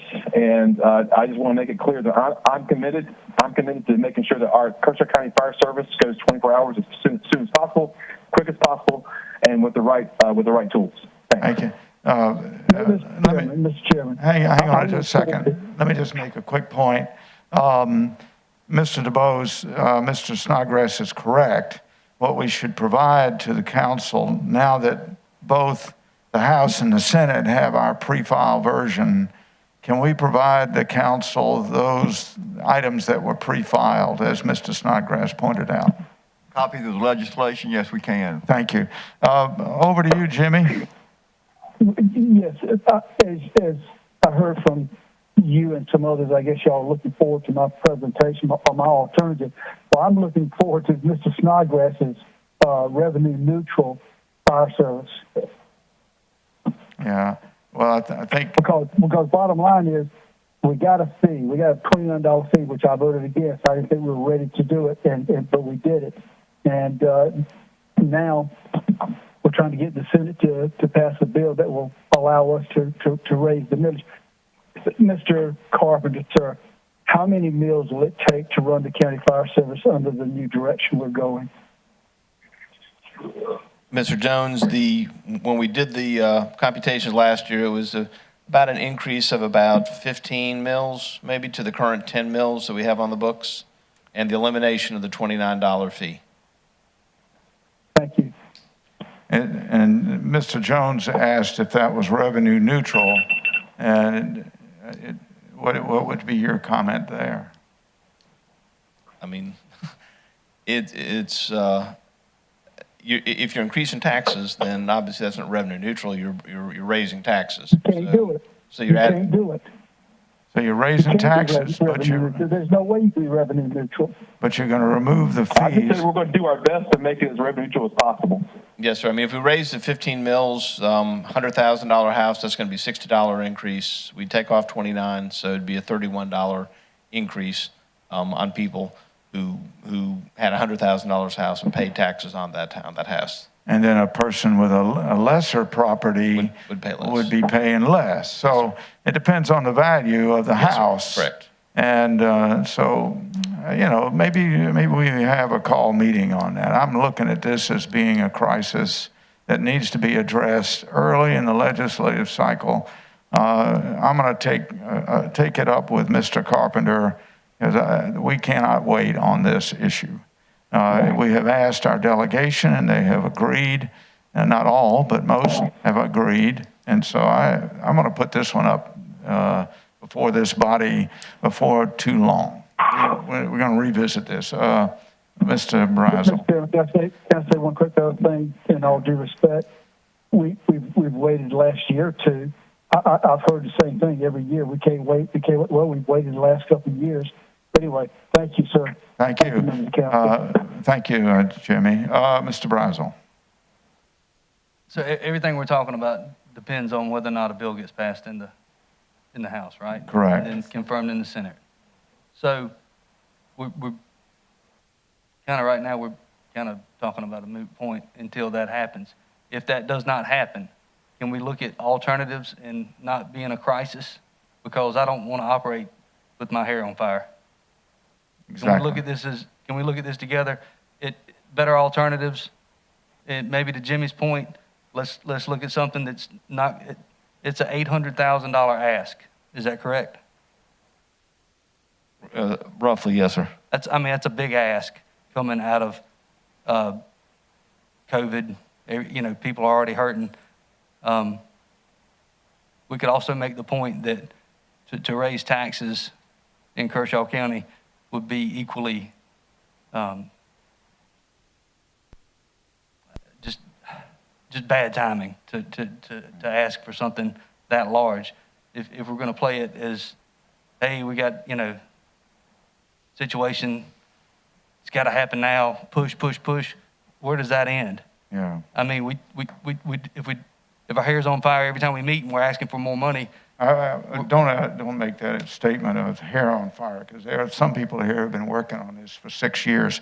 Hair on fire is not a complimentary term. Find another way. Chairman, I call a point of order. I think he didn't say anything out of line whatsoever.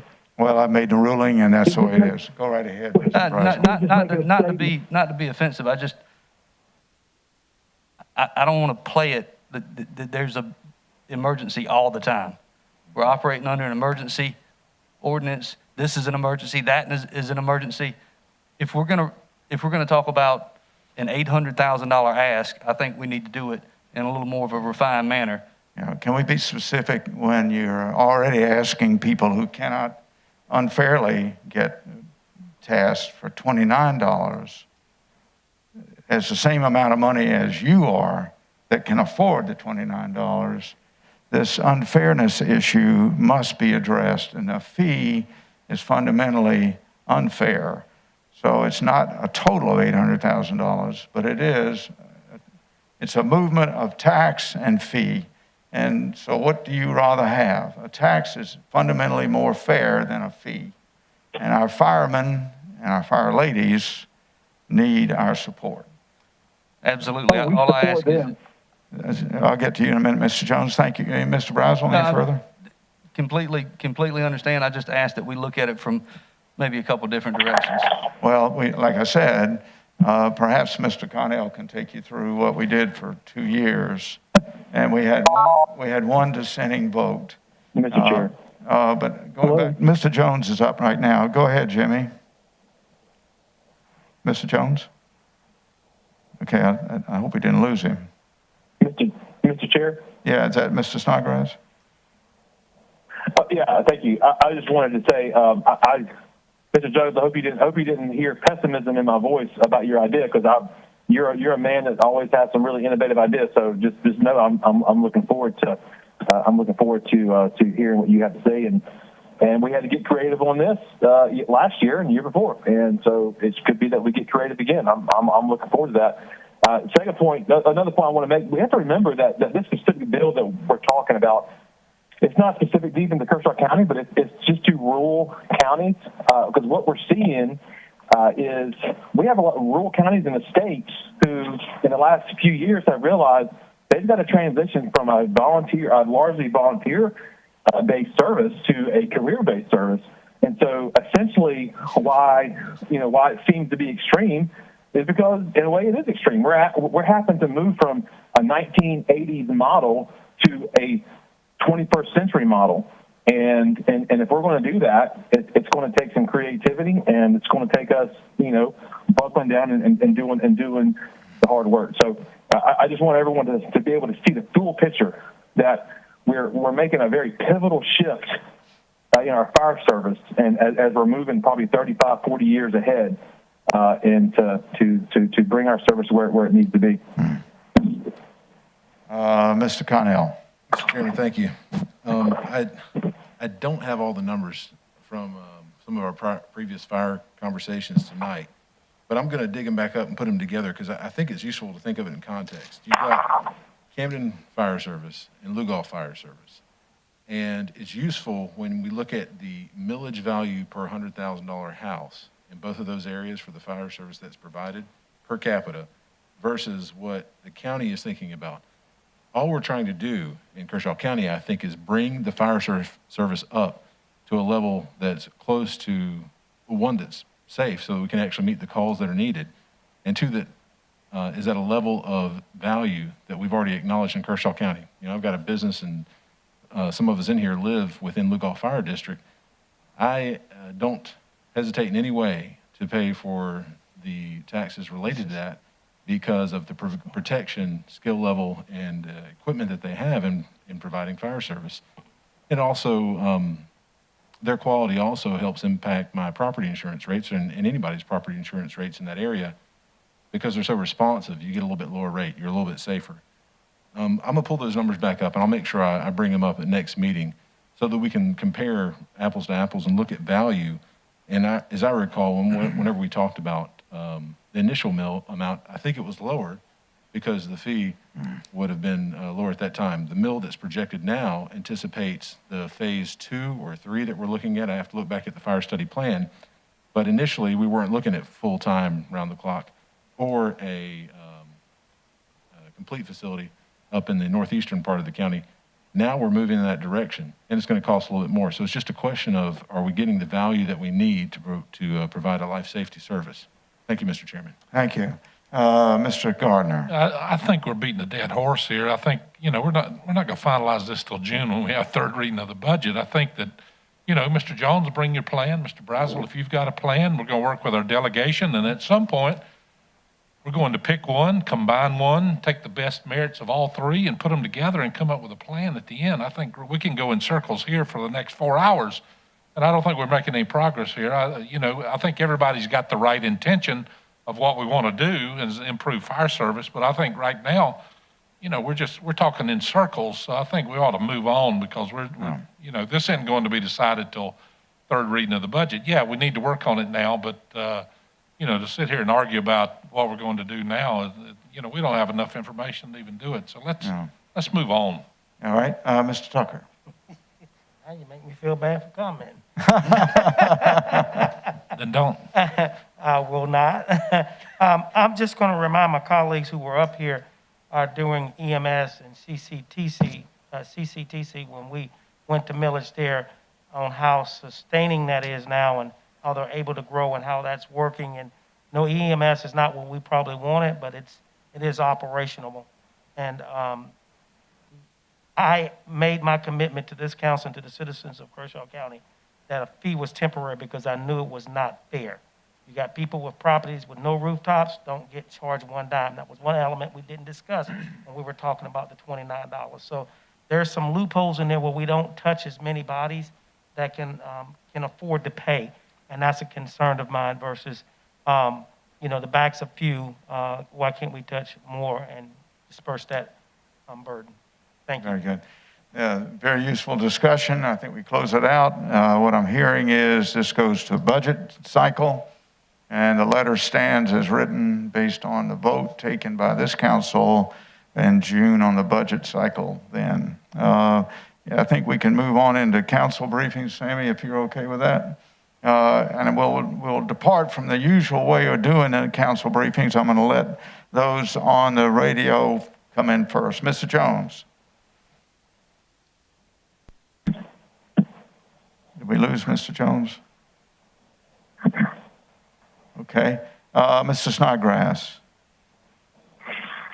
Sure. Thank you, Mr. Chair and members of council. I don't have a lot other than Mr. Brazel, welcome to the council, and I'm looking forward to serving with you. And it's always good when someone else joins the council who kind of is in the same stage of life as myself, and helps us have a new vision and a new perspective on moving forward. So welcome, and looking forward to working with you. And just to everyone, we've got a lot of challenges as we move forward in 2021, and looking forward to getting those things done. Thank you. Very good. Mr. Jones, did we lose you?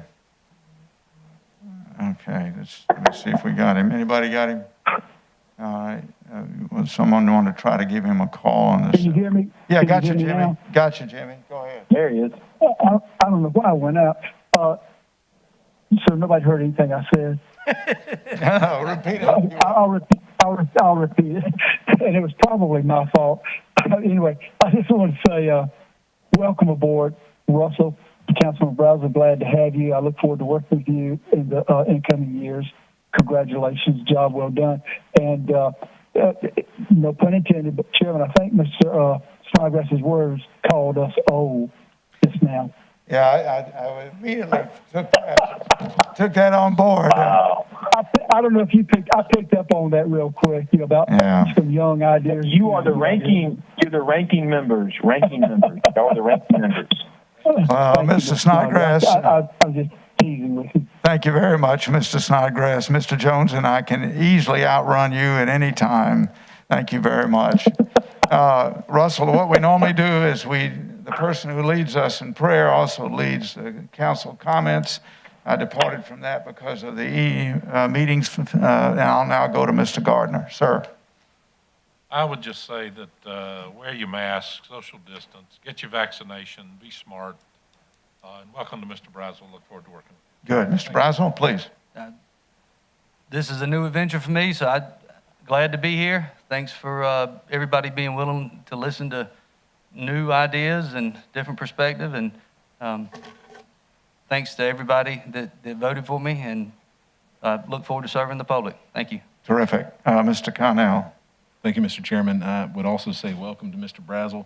I've known him for many years. I'm excited about him being on council. For those that don't know him, he's got a kind heart, and he works hard, and he helps folks locally. He helped me build my house, helps local businesses, helps individuals, and I think he's going to be a great service to Kershaw County. Thank you, Mr. Chairman. Yep. Mr. Tucker. Thank you, Mr. Chairman. I just want to say welcome once again, Councilman Brazel, and I want to thank each and every one of you for your vote of confidence into putting me back as vice chair. I thank you very much. That concludes my report. And I'll conclude by saying, first of all, welcome to James Smith back as chairman of the Kershaw County School District. He's now has been reelected. I welcome Mr.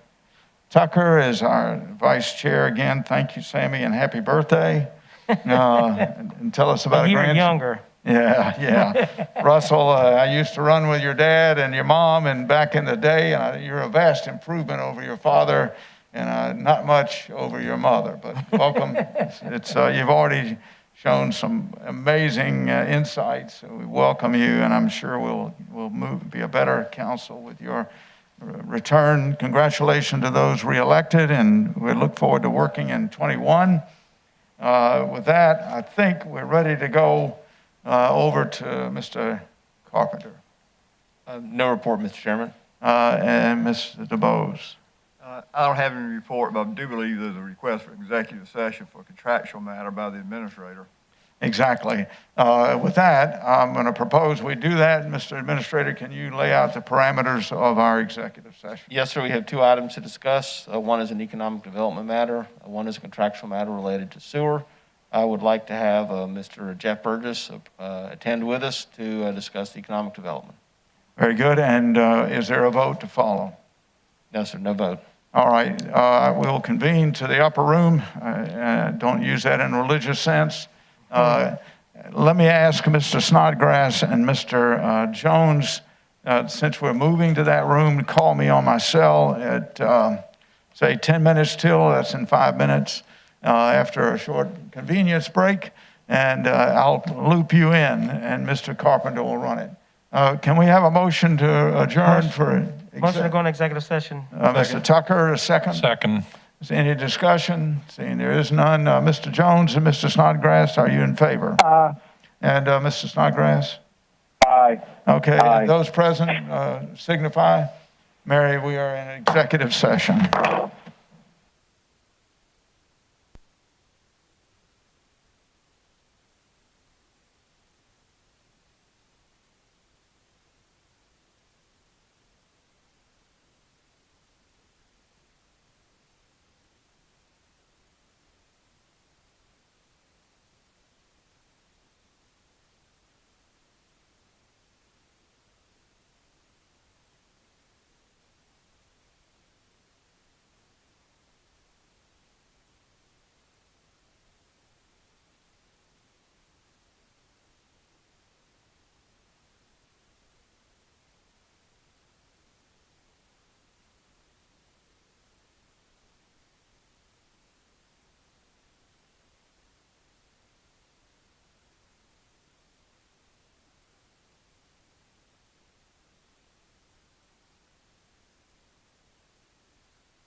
discussion?